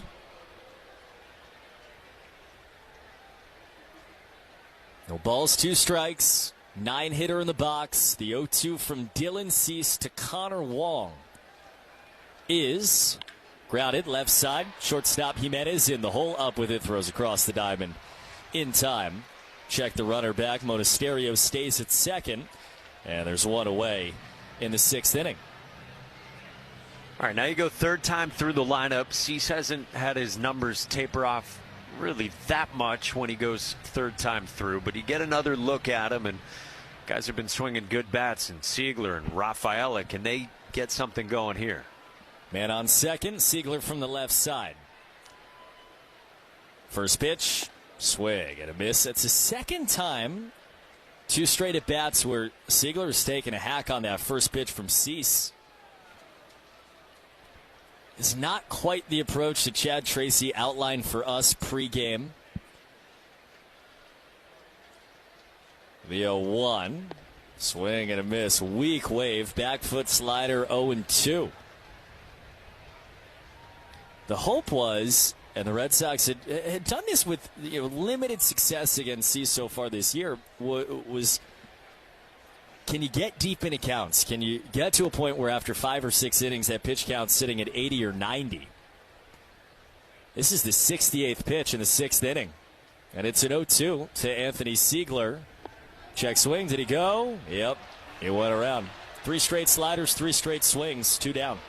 Yeah, fooled badly on the first 2, and then whether he went around there or not, he certainly started to expand it. It looked to the naked eye like maybe he didn't offer, but they ring up Anthony Siegler.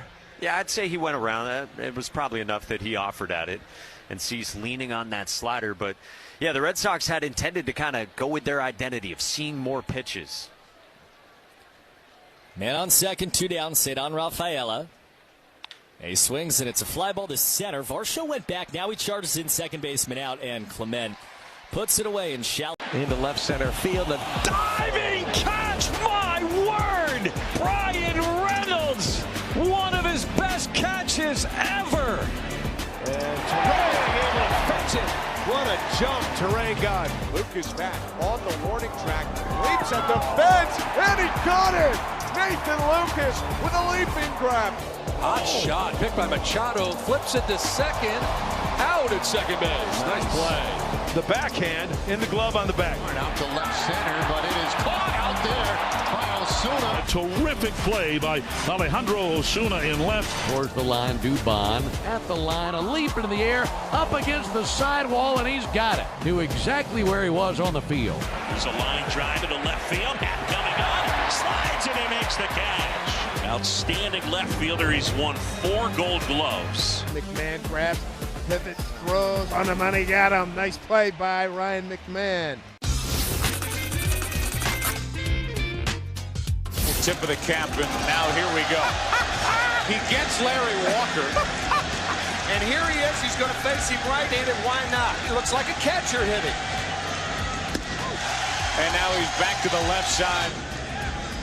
And a 2-out walk. So Walker reaches base after that first pitch. It was like the flyby here right after the anthem.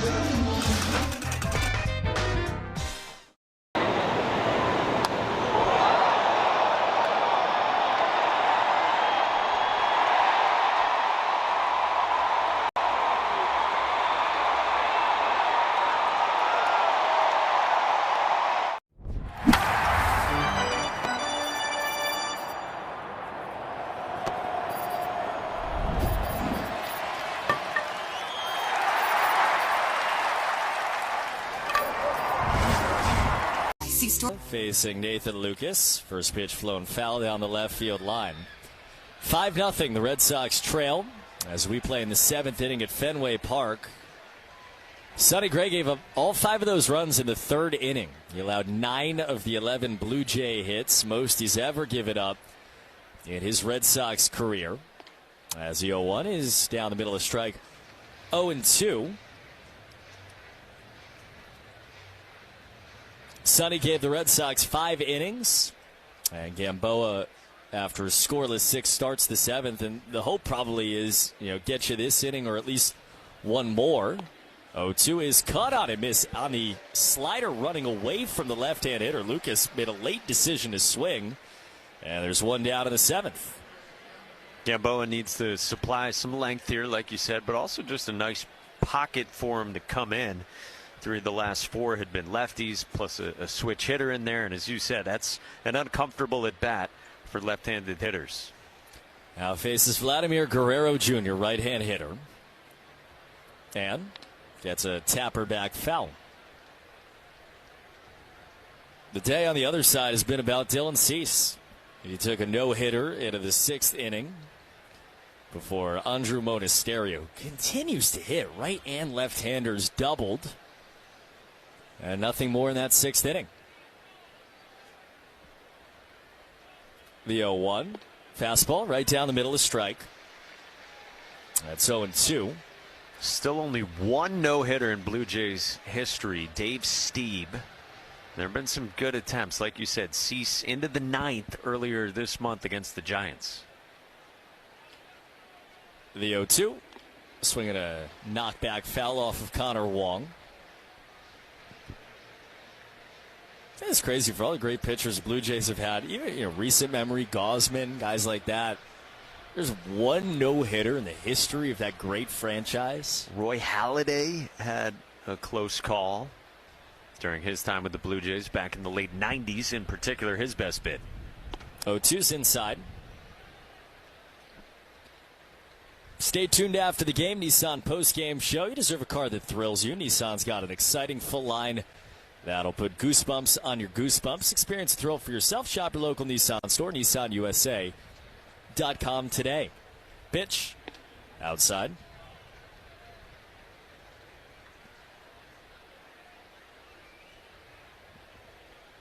Strangely quiet at Fenway, and strange because it's just not been this way for weeks running. 2-2. That's high. Guerrero splayed his arms out wide as he took high. 3-2.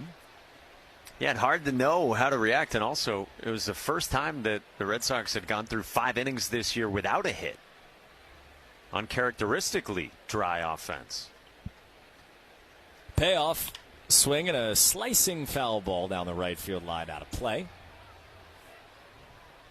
I mean, you think about the last month. The Red Sox are 21-3 since June the 25th, exactly 1 month ago to the day.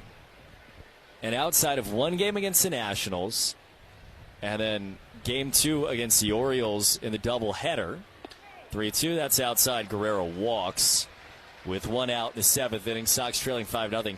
Outside of that, the 4-5-0 deficit has basically not existed for this baseball team.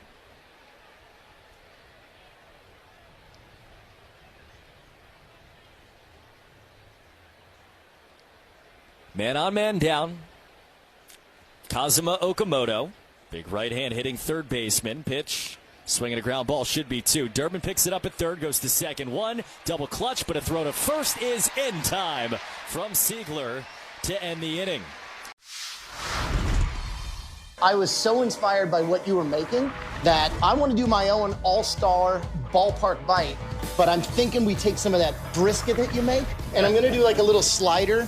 Got the pepper jack cheese, some American, get it going with some of the barbecue sauce that you have, that spicy, delicious one, and then caramelized onions. Make like a little sandwich. We cool? Sound like a plan. I think we did good. Oh, thank you, thank you. Thank Great. you. Thanks, Chef.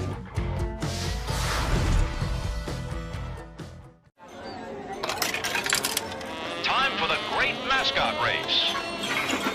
Here's the pitch. And they're off. They're neck and neck. Look at them go. Listen to the cheers. They're heading for home. It's too close to call. Here's the play at the plate. It's Stomper. Congratulations on winning the great mascot race. The MLB app. Yeah, it's got game. This game. These games. All the games. Pre-game. Post-game. And everything in between. This is baseball your way. With real-time stats, scores, breaking news, and custom content that hits every time. Because you choose the teams and pick the players you want to follow. So when they catch it on the field, you catch it on the app. Let's see how the big fastball for Miz works out. Struck him out. Another fastball. Good afternoon, good evening, and good night. Always the big question is, how does somebody recover after their first start? You got all the jitters out after opening day. I think he's back. Still bringing some serious heat. He's already got 3 over 100 today. Swing and a miss. He struck him out. Fastball at 101, and Mizorowski's got the juice working here this afternoon at American Family Field. Couple of Ks and a perfect first for Miz. Leads off the bottom of the 7th inning against Dylan Cease by taking low and in, ball 1. Sox trailing 1-0 at Fenway Park against Cease, who has gone now 6 innings that allowed just the 1 hit. 3, 4, and 5. Williers 0 for 2. Out of the wine most of the day. Pitch inside. Ray jumps out of the way of it. You feel like this is the pocket to go get Dylan Cease. The thing that he's done, you try to find like little holes in his numbers, and there are not a lot of them when he's throwing strikes consistently. He has walked a ton of left-hand hitters, and you're going to get 2 lefties here, and then you get Contreras in the middle of it. 2-0 count, pitch from Cease. He finds the zone. Outside corner, strike 2-1.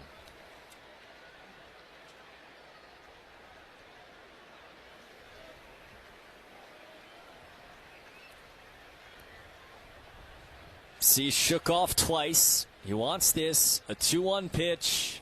Swinging a chopper, right side, bouncing at second. Ernie Clement gloves on the run. Flicks on to first, and there's 1 down to begin the bottom of the 7th inning. We're out of the 7th inning stretch, brought to you by Jeffrey Glassman Injury Lawyers. If you've been hurt in a car or a work accident, gotta get Glassman. Call all 7s at 617-777-7777. Now it's Wilson Contreras, right-hand hitter. He takes just outside. 11 hits for Toronto, 1 hit for the Red Sox. Sox trailing 5-0.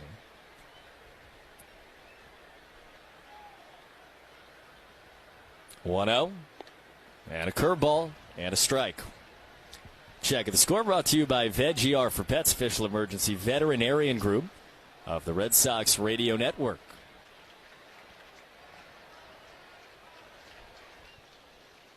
1-1, way outside on a slider from Cease. The only Red Sox hit, a double from Andrew Monasterio to lead off the 6th inning, but Cease came back. He got a ground out, a strikeout, then retired Rafaela to end the inning. 2-1, pitch to Wilson. Check swing on a slider. Wilson pointed down first himself before the Blue Jays could, and it's 3-1. It's pretty crazy how often Dylan Cease flirts with no-hitters. 9 career no-hit bids that have gone at least 5 innings in his career since he debuted in 19.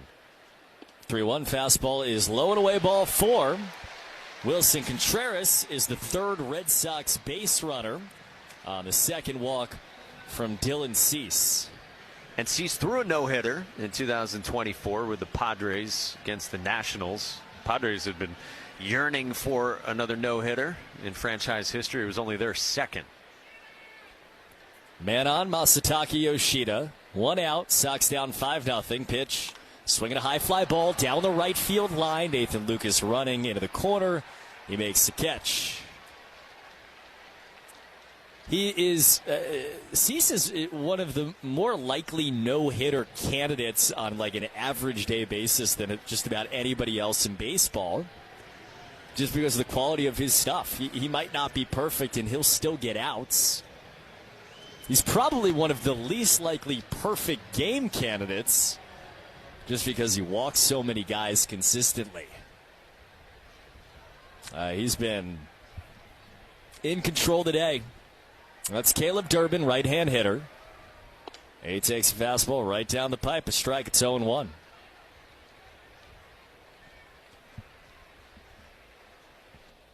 Just waiting for the one swing to make this game feel different. Durbin's done that a lot this year.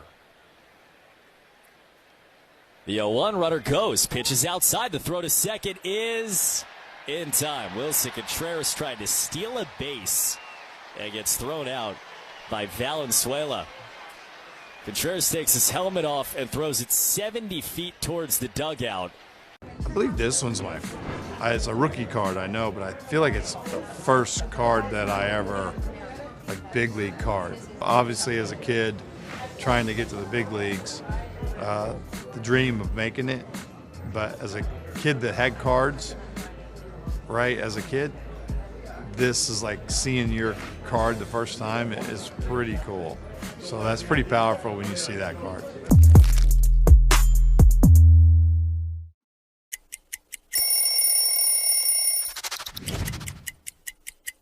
I remember the first series I had, the first home run I hit was a grand slam against Seattle, which was the team that I had played for the year before.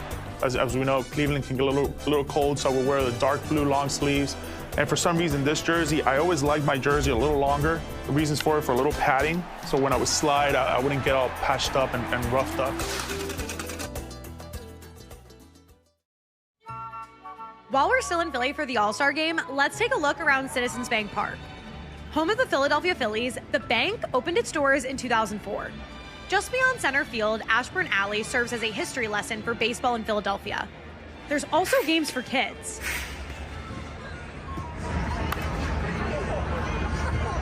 And tons of great restaurants. You can come to Philly and not have a Philly cheesesteak, or try a Sanchez slider, the Schwarbomb sundae, and come on, Bull's barbecue, I mean, delicious. And once you've got your hands on some grub, quickly find your seat. You don't want to miss a thing. Up the middle, and the American League cashes in. Oh, God. Wow, that ball is absolutely destroyed by Miguel Vargas. And the American League has pitched the first shutout in the All-Star Game in 13 years.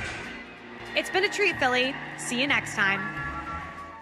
That thrills you, and Nissan's got an exciting full line that'll put goosebumps on your goosebumps. Experience the thrill for yourself. Shop your local Nissan store and nissanusa.com today. 2 scoreless innings for Alec Gamboa. He goes back to work and deals ball 1 up high to George Springer. Springer and then Dalton Varsho is on deck. Who's on deck? Presented by TimberTech Decking and Railing. Everything wood should be. Visit timbertech.com. Lefty to righty 1-0 is inside. 2 balls and no strikes on George Springer. Springer singled in the second, pumped a 3-run home run to the monster in the third, and then lined out to third in the 5th. Pants above the knees as always for Springer. The 2-0 is swung on and popped up foul, fading off to the first base seats, 2-1.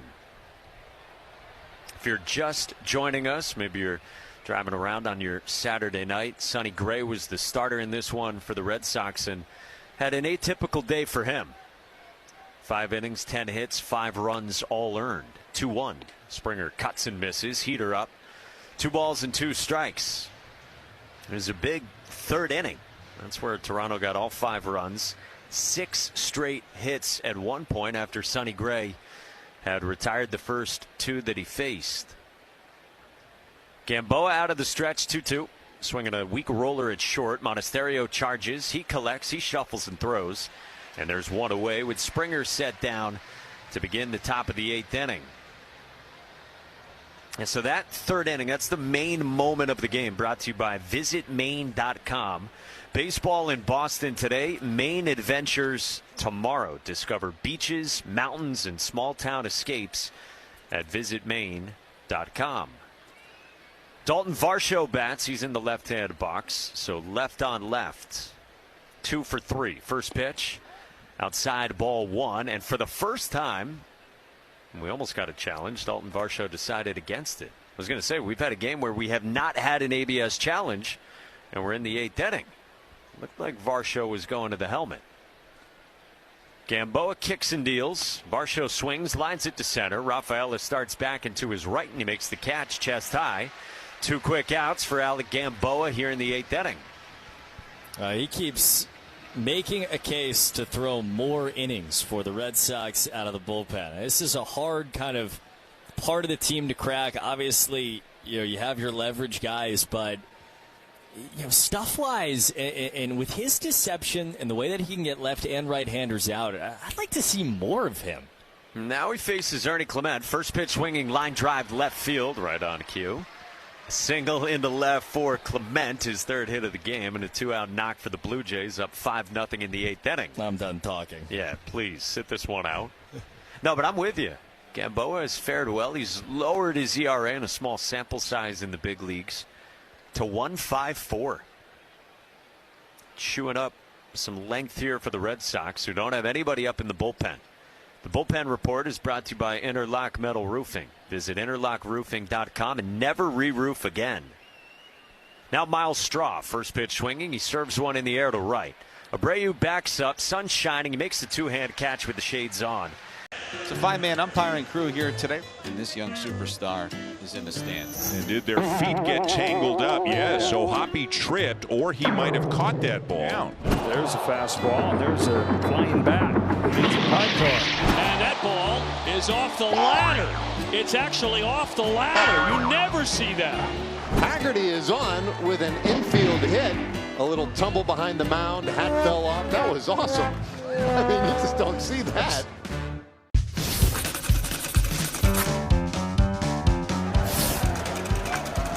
There's the bunt. That could be trouble as Petrie. No, Stevie dives in and beats it. Good effort by Steve Lyons. That'll be a base hit right there. Good job. I'll tell you one thing, not a bad defensive play either by the Tigers. Did you see that? He's going to get the dirt out, and all of a sudden he unbuckled his pants and they fell down.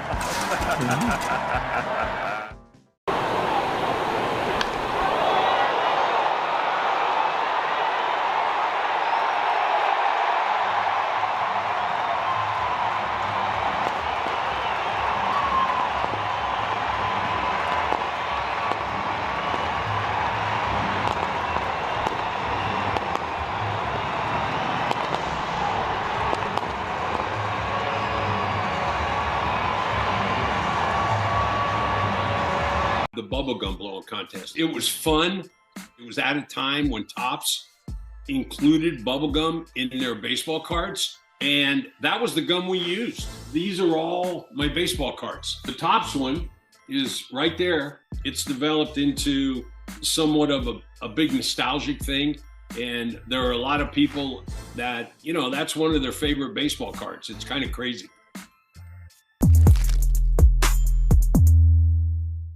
Sixth game, you could win free groceries for a year. Official rules at Shaw's or starmarket.com/Grand Slam.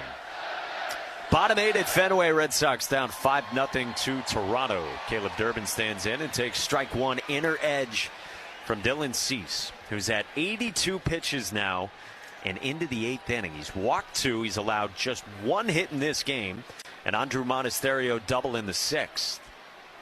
Durbin leads off. Here's the 0-1.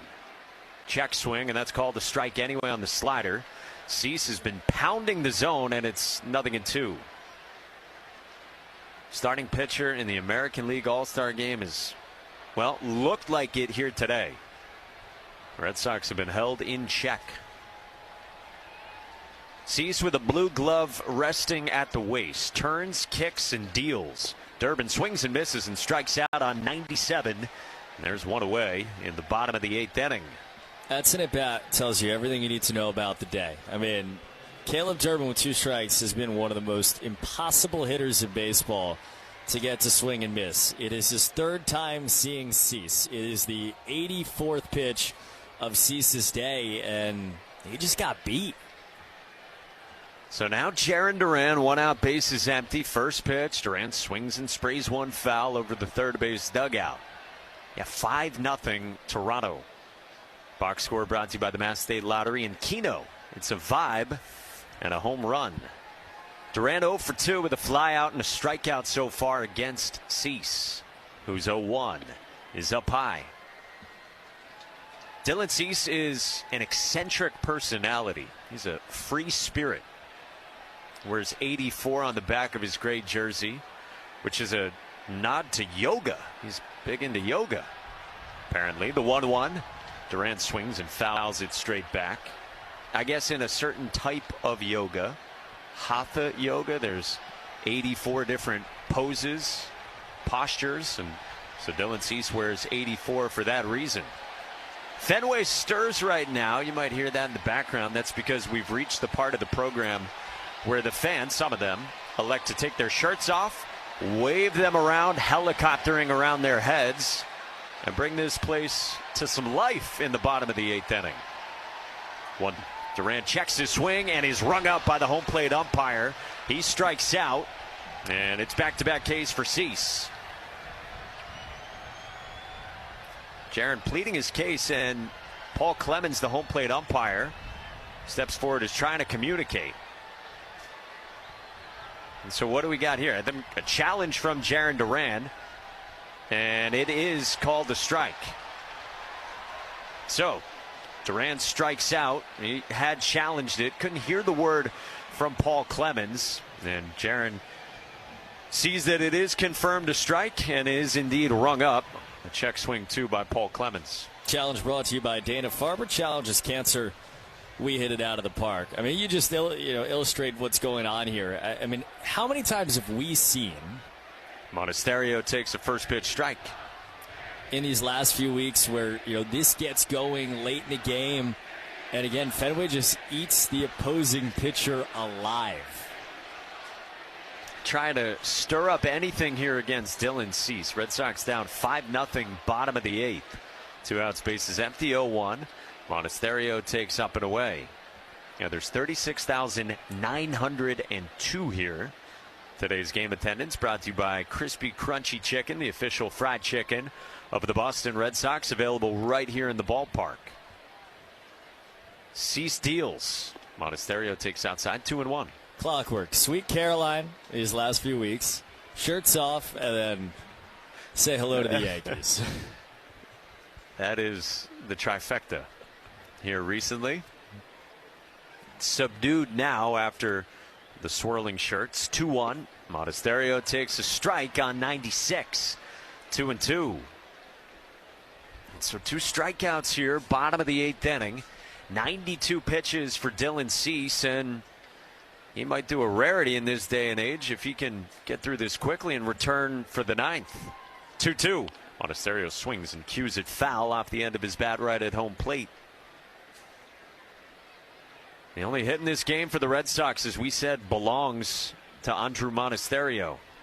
That double leading off the 6th when it looked like he got jammed, but got enough barrel to it. Right on right against Cease and pulled a humpback line drive over third. The wind in the 2-2. Monasterio swings and misses and strikes out on a darting slider.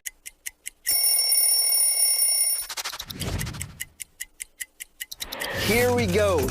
This is a classic road jersey for Boston. This is the first uniform I put on when I came with Boston. When you see those 2 socks together, that's one thing I know I had to do. I had to make sure I had my red socks high, okay? My 2 red socks, because, there's 2 here. I want to see what JJ does in these spots. Down 2 strikes. In the air center. Mullins on the run. Still going back. JJ Weatherholt homers in his debut. Incredible. Just goosebumps right now at Busch Stadium. You could not have written that any better. 0-2. Dead center field, 425-foot shot. My goodness. How fast can you fall in love, St. Louis? Chris Sale's 10th start of the season was a beauty. He goes 7 innings, giving up just 1 run, and he is in line for his first win against the Marlins. An outstanding outing tonight by Trey Savage. 6 innings, 2 hits, did not walk a batter, struck out 8, kept the Yankees off the scoreboard. 11 strikeouts from Kyle Harrison. Matching a career-long outing for Kyle Harrison and a dominant 2-hit shutout for the left-hander. Wow. Outman over. Outman with the dive! Superman hit-saving play by James Outman. Ryan drops his glove on the mound and gives James Outman a standing ovation. First pitch of the game. The pitcher hits it out. A living, breathing statue. Shohei Ohtani.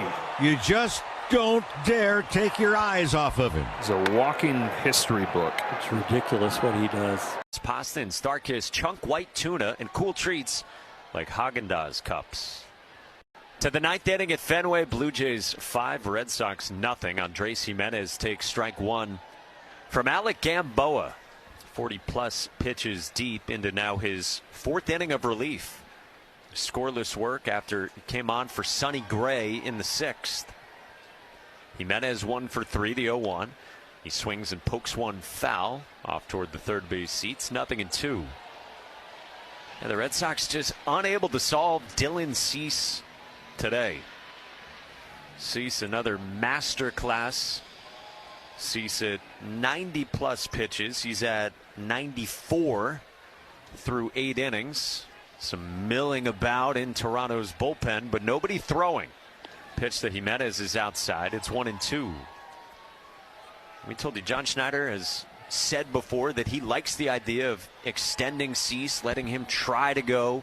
Well, a few weeks ago for a no-hitter against the Giants. Said he would do that as long as he was able to with his pitchers.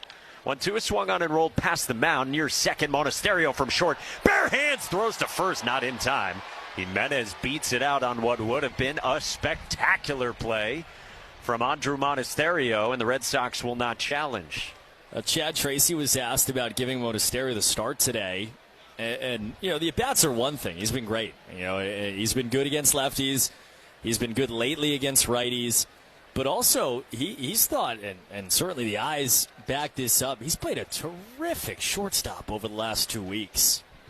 Yeah, something that maybe it hadn't been as good defensively previous to that. And Monasterio has been better defensively. Now Brandon Valenzuela trickles the first pitch foul up the third base line. 0-1 on the 9-man in Toronto's lineup. Blue Jays 5, Red Sox 0. Stay tuned after the game for the Nissan postgame show. You deserve a card that thrills you, and Nissan's got an exciting full line that'll put goosebumps on your goosebumps. Experience the thrill for yourself. Shop your local Nissan store and NissanUSA.com today. Valenzuela 0 for 3 today. Does have some hard contact, the 0-1. Takes high with a fastball. Still 96 from Gamboa, 1-1.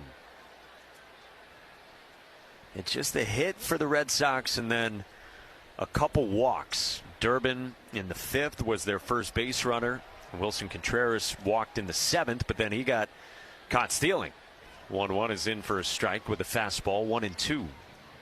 By the way, those walks brought to you by North Shore Adult Diapers. For even the heaviest control problems, visit NorthShore.com. And just the 2 from Cease, who at times can struggle with walks. 1-2 is swung on and floated foul behind the plate. The Red Sox have built their offensive identity the last few weeks on grinding out at bats. The verb that it feels like Chad Tracy keeps using is drag. Like they're trying to drag starting pitchers through these games. 1-2. Swinging a line drive foul, first base side out of play. And they just haven't been able to do it with one of the best in the game in Dylan Cease. Cease, the big ticket signing for Toronto in the offseason after a couple of years with the Padres. Signed for 7 years and a mere $210 million. A wealthy man. Gamboa's 1-2. Swing and a miss. Valenzuela chases up the ladder and strikes out. And there's one away in the top of the 9th inning. There you go. Pitches by plate appearance today. To your point about really being unable to drag, under 4 pitches per plate appearance and really closer to 3.5, which is way below the major league average. It was neat. We had a lengthy conversation with Chad Tracy about it pregame down in the dugout. Nathan Lucas bats and he swings at the first pitch and vaults it into left. Duran backs up. He turns around. It's off the green near the AL East standings. Duran picks, fires to second to throw off line, and it's a stand-up double of the wall ball variety for Nathan Lucas. Jimenez stops at third, and the Blue Jays have 2 in scoring position here in the top of the 9th, already up 5-0. So 2 doubles today for Nathan Lucas, who got the start in the leadoff spot against a right-handed starter. But yeah, the Red Sox have, it feels like, turned around their offensive identity by being patient, not just, as Chad Tracy puts it, swinging at the first strike they get. Red Sox bring the infield in. Vlad Guerrero Jr., the batter. He swings at the first pitch. It caroms off the glove of Gamboa, then ricochets past short into left center, and Jimenez scores. A comebacker from Vladimir Guerrero Jr. adds a run for Toronto, and the Blue Jays lead 6-0 on the Sox in the 9th. So unfortunate. I mean, off of Gamboa's glove.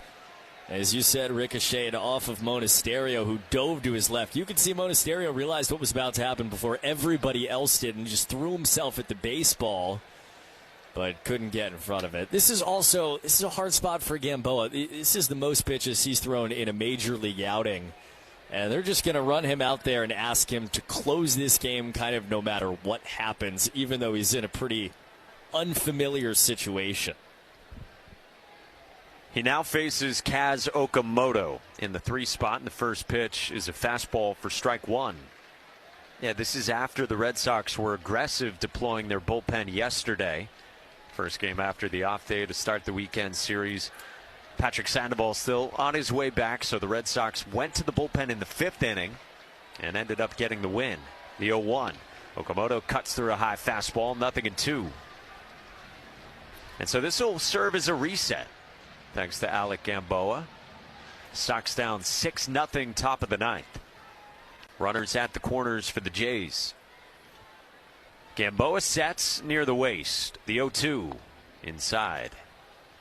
And then tomorrow, the Red Sox are anticipating the return of Ranger Suarez off the injured list. First the groin issue, then some illness the last few days. Feeling better. He has thrown these last couple of days, and all signs point to him starting tomorrow.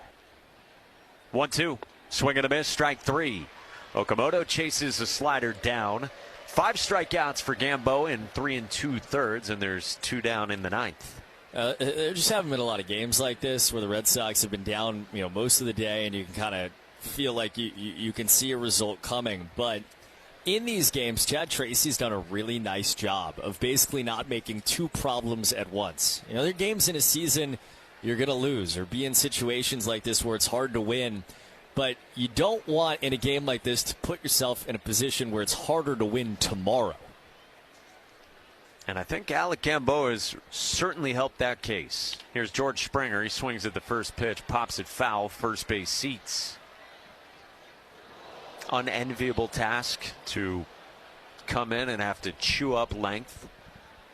But Gamboa's been effective. You said it. He looked sharp. He fanned 2 in the 6th inning. Fanned 1 more in the 7th. Got a double play ball that inning. Worked around a 2-out single in the 8th. A run in here in the 9th. And now runners at the corners with 2 outs. 0-1 is swung on and fouled back, and it's 0-2 on Springer. It's not a sexy position to be in, like even remotely. These are not leverage innings. These are not innings that people will talk about a week from now. But these are also the kinds of innings that he's given this team that give them a chance to win more games over the next 3 days. Gamboa hunches over and sets. Light brown glove. Now the 0-2. Springer swings and fouls it back. And now a word of caution, too, on Ranger Suarez returning. First few outings, he's not going to be fully stretched out because it has been long enough now that Chad Tracy did get asked yesterday, would there be a rehab assignment? Was there any thought to that? And they are not going to do that with Ranger Suarez. But it's not going to be 100 pitches when he returns tomorrow. 0-2 again. Springer takes strike 3 called on a fastball at 96. 3 strikeouts in the inning. We go. Pat Murphy going to use an ace up his sleeve and bring in Christian Yelich with a tying run aboard at third base. Fly ball to deep right! It is way back and gone! Yelich delivers in the clutch. It's his first career pinch hit home run, and he left nothing in the tank. My God, how far did that go? Do you see yourself maybe one day after baseball, like maybe food critic, food writer? I would love to do that. That's the plan. I've been doing it ever since I was in the big leagues. It's just fun. It's fun to interact with people, like the fans, because a lot of my followers are baseball fans. So it's nice to interact with them on a topic that's not baseball. A lot of people seem to rally around that. I mean, who doesn't love good food? Gosh, we've gone to Sea Dogs games since we were kids. I've been coming to see the Sea Dogs for the last 30 years. Great experience. Everybody here is just bends over backwards to help people out and wish the world was like it is right here at the ballpark. We've always wanted to be more than just a baseball team. We want to be strong, active, contributing members of the community. And I think that effort is seen by the people and the fans, and they want to support that effort. Puedes ser el dueño de grandes momentos del béisbol. MLB Auction te permite participar en la subasta de bates, bolas y jerseys autografiados, con artículos de tus equipos de grandes ligas favoritos, leyendas y jugadores. Visita auctions.mlb.com.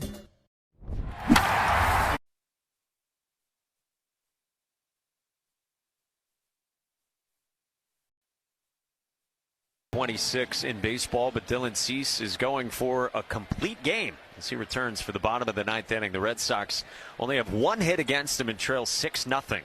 Connor Wong leads off, and Cease's first pitch of the ninth is ball one, up and away. Our ace statistician up here, Noah, tells us Dylan Cease's last complete game was exactly 2 years ago to the day against the Nationals.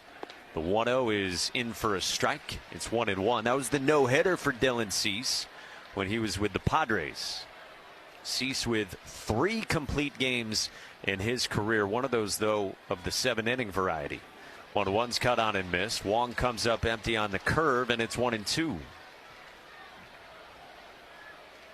Coop, you were telling me earlier we have had, what, 8 complete games this year? Mm-hmm. That's it? In the entirety of baseball. Cease about to throw his 98th pitch. Wong's 0 for 2 so far.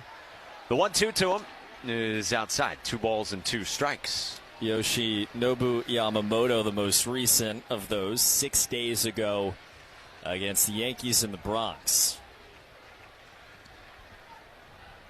Wong leading off, then Siegler and Rafaela. Cease's 2-2 is a check swing on a pitch away, and no swing from Wong. And the count's full. Nobody throwing in Toronto's bullpen. There's going to be some leash for Dylan Cease, who's driven up his pitch count this year past 110. 3-2. Wong swings and he skies one to left toward the line and into the corner, hooking toward the pole. That ball is foul.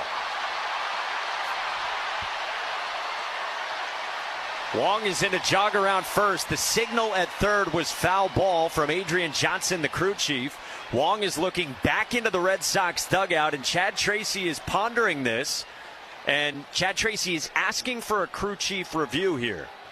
He doesn't want to challenge this. He thinks the umpires should come together first and discuss. Call on the field is a foul ball. This is a crew chief review of that decision. I mean, the Red Sox dugout on the first base side, and then all of the fans behind them, which is always a little dangerous, started to celebrate like they had seen it, like it was a fair ball. Getting our first look at the replay here. I mean, from our vantage point, which means nothing, it looked foul. I thought so, too, in real time, that it looked foul. Connor Wong was racing around first. He thought it was a home run, probably in part with the crowd reaction. The crew chief is the third base umpire, Adrian Johnson. He went arms straight up right away, signaling foul. And so they're in communication with the replay operations center in New York City. And I think part of maybe what some near the Red Sox dugout saw was, this is odd to say, but there was a bird flying toward the foul pole at around the same time as the ball was up there. Call on the field stands. Foul ball. And so the call does stand. It's a foul ball from Connor Wong. And they don't say it's confirmed. They say it stands. And if it was fair and they just couldn't find it, boy, it was very close no matter what. I'm with you on the bird, too. It was like 2 projectiles in the general vicinity of the foul pole. But that's also one of those, the way the cameras are, the way that looks, the way the technology is rarely going to get overturned. Well, would have put a wrinkle into this bottom of the ninth inning. Red Sox players in the dugout on the first base side pleading their case. Connolly early in discussion with Peyton Tolley about it.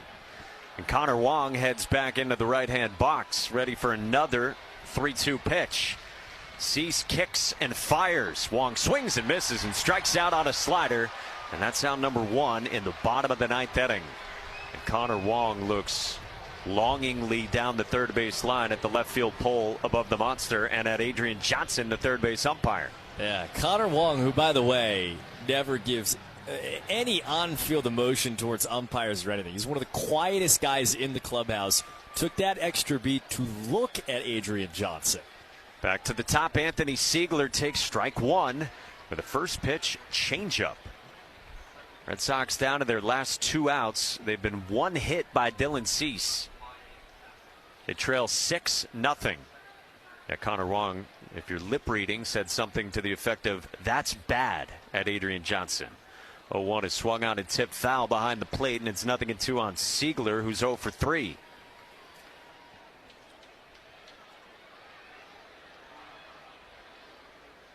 Not the Red Sox day offensively. Just the 1 hit, just the 2 walks, a near home run from Connor Wong moments ago here in the bottom of the 9th inning. Against Dylan Cease, lifts the front leg, his 0-2. Siegler takes inside, 1 ball and 2 strikes on the Red Sox leadoff man. So the Red Sox will be back in action, and it would be a rubber game tomorrow. 1:35 first pitch. Ranger Suarez expected to return against Kevin Gausman. 1-2. Siegler takes high, 2-2. Since Cease debuted 2019, there are 15 guys that have thrown 4 complete games or more. He's trying to join that list. It's pretty select company in this day and age. 2-2. Outside full count. Wheeler, Webb, Christopher Sanchez, Giolito, Evaldi, Bieber, Fried, Cole, Valdez, Alcantara among the names. 3-2. Down and in. Siegler walks and gets aboard for the Red Sox with 1 out here in the bottom of the 9th inning. And now there is throwing for Toronto in the bullpen. You're at 107 pitches for Dylan Cease. Now, he's gone 100+ more than anyone in baseball this year. But still only 1 out here, and you have a 6-run lead. Louis Varland is up, stud closer. Here's Ceddanne Rafaela. He swings through the first pitch slider. It's 0-1.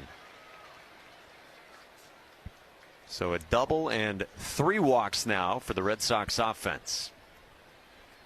Ceddanne is 0 for 3. 2 groundouts and a pop into shallow center. 0-1.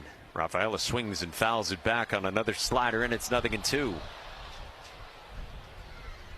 Well, Ceddanne had a fantastic defensive play again earlier today, and he just continues to dazzle with the glove.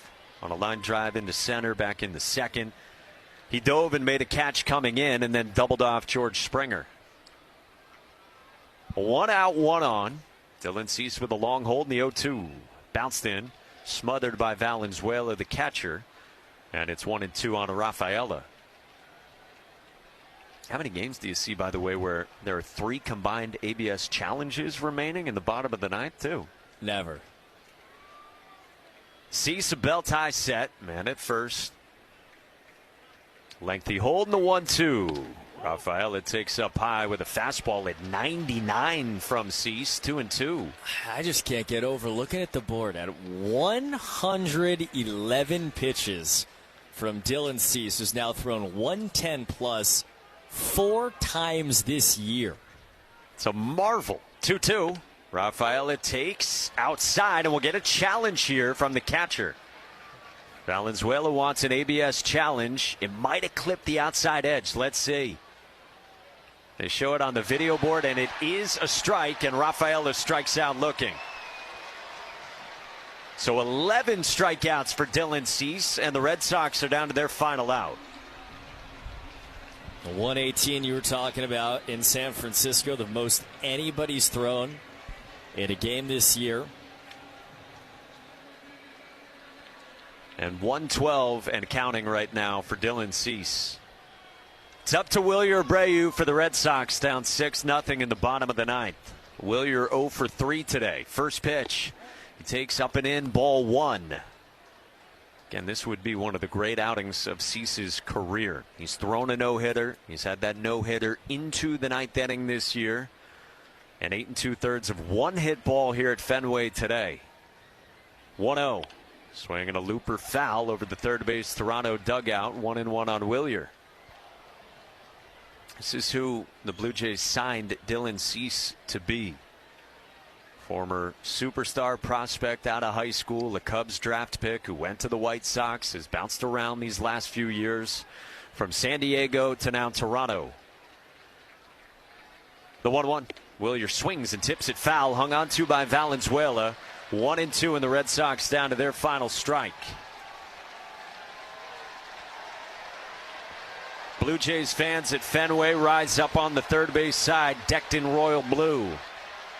Cease fires a 1-2. Swing and a roller foul off to the first base on deck circle. 116 pitches for a team 10 games below 500 with their $210 million man. It's a beautiful thing in this day and age. Siegler leads off first with 2 outs. Dylan Cease ready. 1-2 to Abreu. He swings and loops it foul behind the plate, and it remains 1-2. The Red Sox knew it would be a tough task this weekend, despite Toronto's record with the arms the Jays were throwing. Trey Savage, the 22-year-old yesterday. Cease today. Gausman tomorrow. Cease is ready with a waist high set. Kick 1-2. Abreu takes down on a breaking ball. 2-2.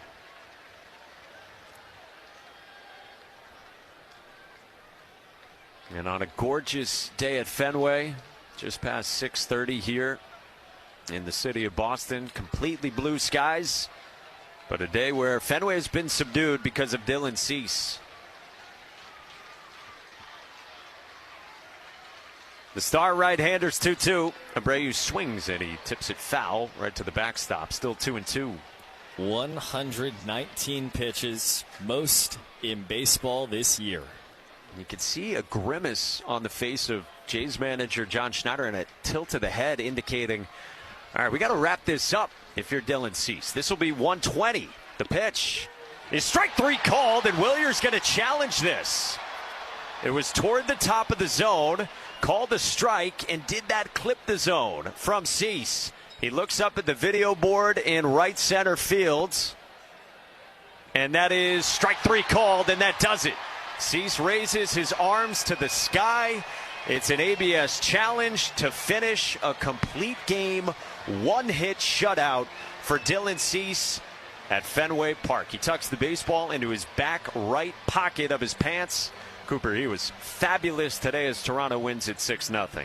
We're going to watch 162 games of regular season baseball. I hope we watch more than that of Red Sox baseball this year. We're not going to watch another game like this where the starting pitcher throws 1